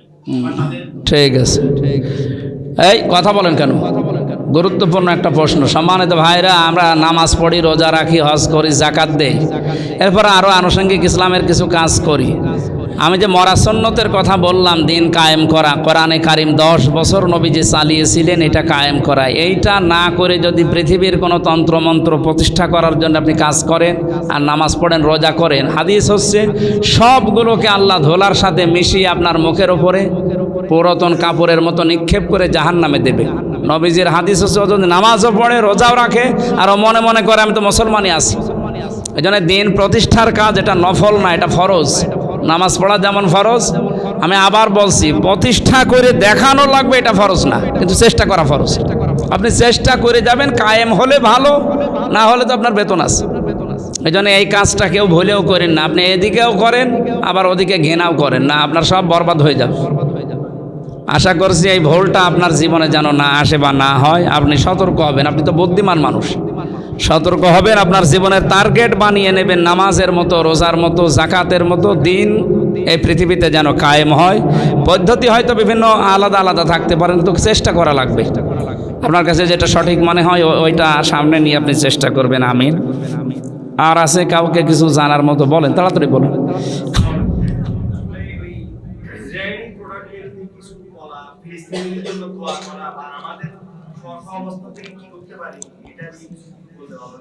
হ্যাঁ, যে যে জায়গা থেকে আসে, আমি বললাম না খ্রিস্টান একটা স্বাধীন রাষ্ট্র ঘোষণা দেওয়ার জন্য কিন্তু গোপন আন্দোলন চলছে আপনাদের চট্টগ্রাম কেন্দ্রিক এই 3-4টে জেলা আর মায়ানমারের কিছু অংশ নিয়ে। এরা যদি সফল হয়ে যায়, শেষ পর্যন্ত এই আল্লাহ বলে ডাকবেন, এরকম অবস্থায় থাকবেন কিনা জানি না। এই জন্য যে জায়গা থেকে যেখানে আসি ওখান থেকে সতর্ক হয়ে, ইসরায়েল যেহেতু আপনারা জানছেন যে তামাম দুনিয়ায় মুসলমানদের কেমন প্রকাশ্য শত্রু, এরা শত্রুর সাথে যে আচরণ করা লাগে, আপনার সমর্থন যে ওইটা অবশ্যই করবেন। যদি না করেন, হেলায় খেলায় ছেড়ে দেন, আপনার কিন্তু আসামের কাঠগড়ায় দাঁড় করাবেন। আল্লাহ আমাদেরকে যে জায়গায় আসি ওখান থেকে অতটুকু কাজ করার তৌফিক দিন। মনে করতে পারেন আমার এই 5 টাকার মজোয় আর কি হবে, না, এটাও হবে। এই 5 টাকা করে তো বাংলাদেশে 18 কোটি মানুষ। আমরা চেষ্টা চালাবো আল্লাহ রাব্বুল আলামিনের জন্য কাজ করার। আমি নাম নিয়ে না বলতে পারার কারণে দুঃখিত। যতটুকু আছে আমি জানি, আশা ইঙ্গিত দিলে যে মানুষগুলো আছে বোঝার কথা। আর কারো কিছু আছে?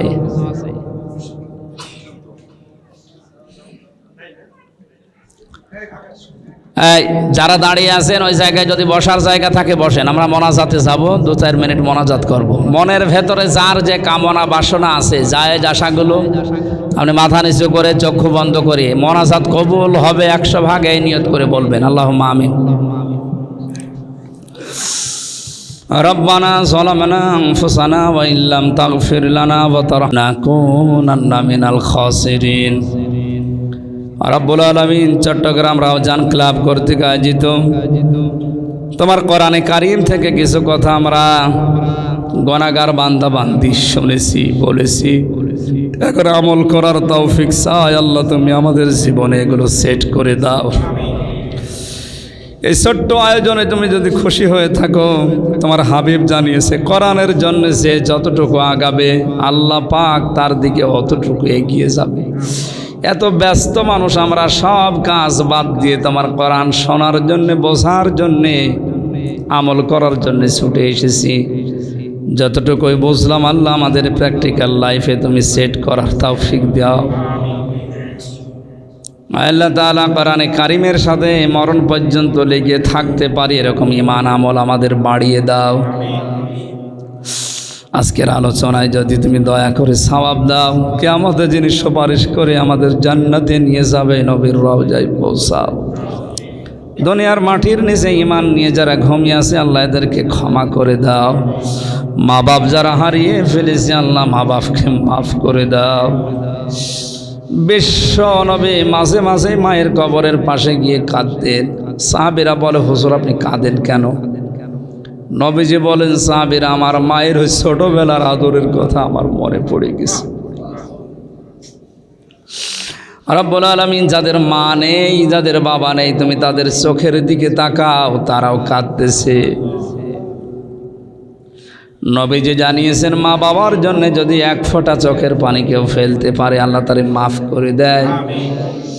আল্লাহ সন্তানগুলোর দিকে তাকাও, অনেক মা বোনেরা তার মায়ের জন্য বাবার জন্য কাঁদতেছে। যাদের চোখ দিয়ে মাছের মাথার মতো এক ফোঁটাও পানি বের হয়ে গেছে, আল্লাহ তুমি তাদের মা বাপকে কবরে জান্নাত দিয়ে দাও।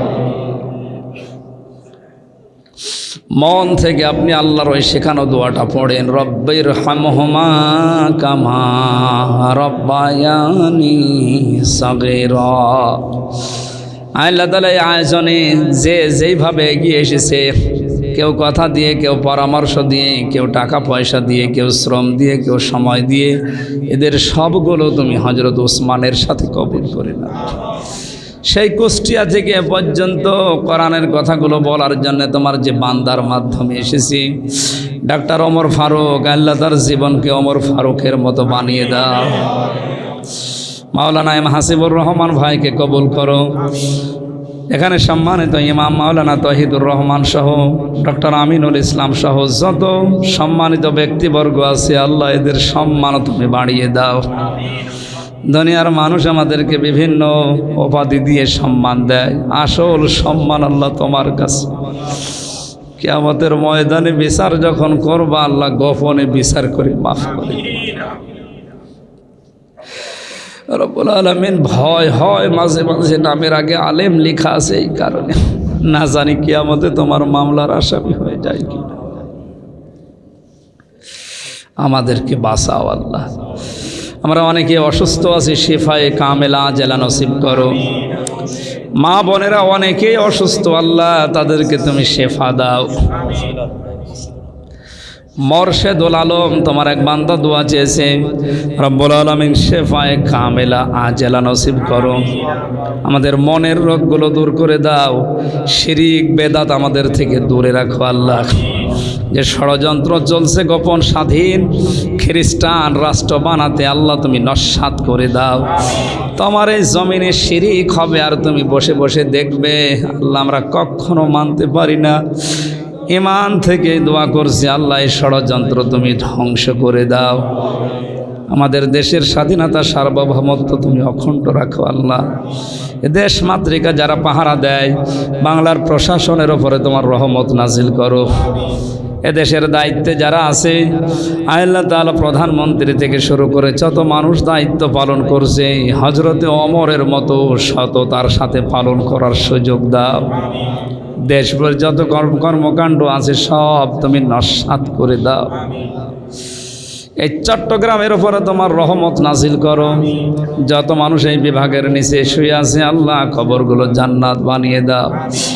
যারাই আমরা এসেছি আমাদের ব্যবসা বাণিজ্যে কর্মজীবনে বরকত দাও। হারাম থেকে বেঁচে থাকার মতো পরিবেশ তৈরি করে দাও। বারাকাল্লাহু লানা ওয়া লাকুম ফিল কোরআনিল আযীম। আল্লাহ আমার কণ্ঠটা তুমি ফিরিয়ে দাও, কণ্ঠটা তুমি ফিরিয়ে দাও। আল্লাহ তাআলা কত মানুষ দোয়া চেয়েছে বাঁশখালী থেকে, রব্বুল আলামিন যারাই আমার ময়দানে দোয়া চায়, আমি দোয়া করছি মুসাফির অবস্থায়। আজকে ইলিয়াস ভাইয়ের বাড়িতে এসেছিলাম, ইলিয়াস ভাইকে কবুল করো। যারা দোয়া চেয়েছে এদেরকে তুমি ক্ষমা করে দাও। এই রাউজান ক্লাবের সাথে যত মানুষ জড়িত, এদেরকে তোমার হাতে তুলে নাও। বারাকাল্লাহু লানা ওয়া লাকুম ফিল কোরআনিল আযীম। আগামীতে কোরআনের প্রসারের জন্য এই অনুষ্ঠানটা আরো বড় আকারে কবুল করো। কখন কার মরণ চলে আসে জানি না।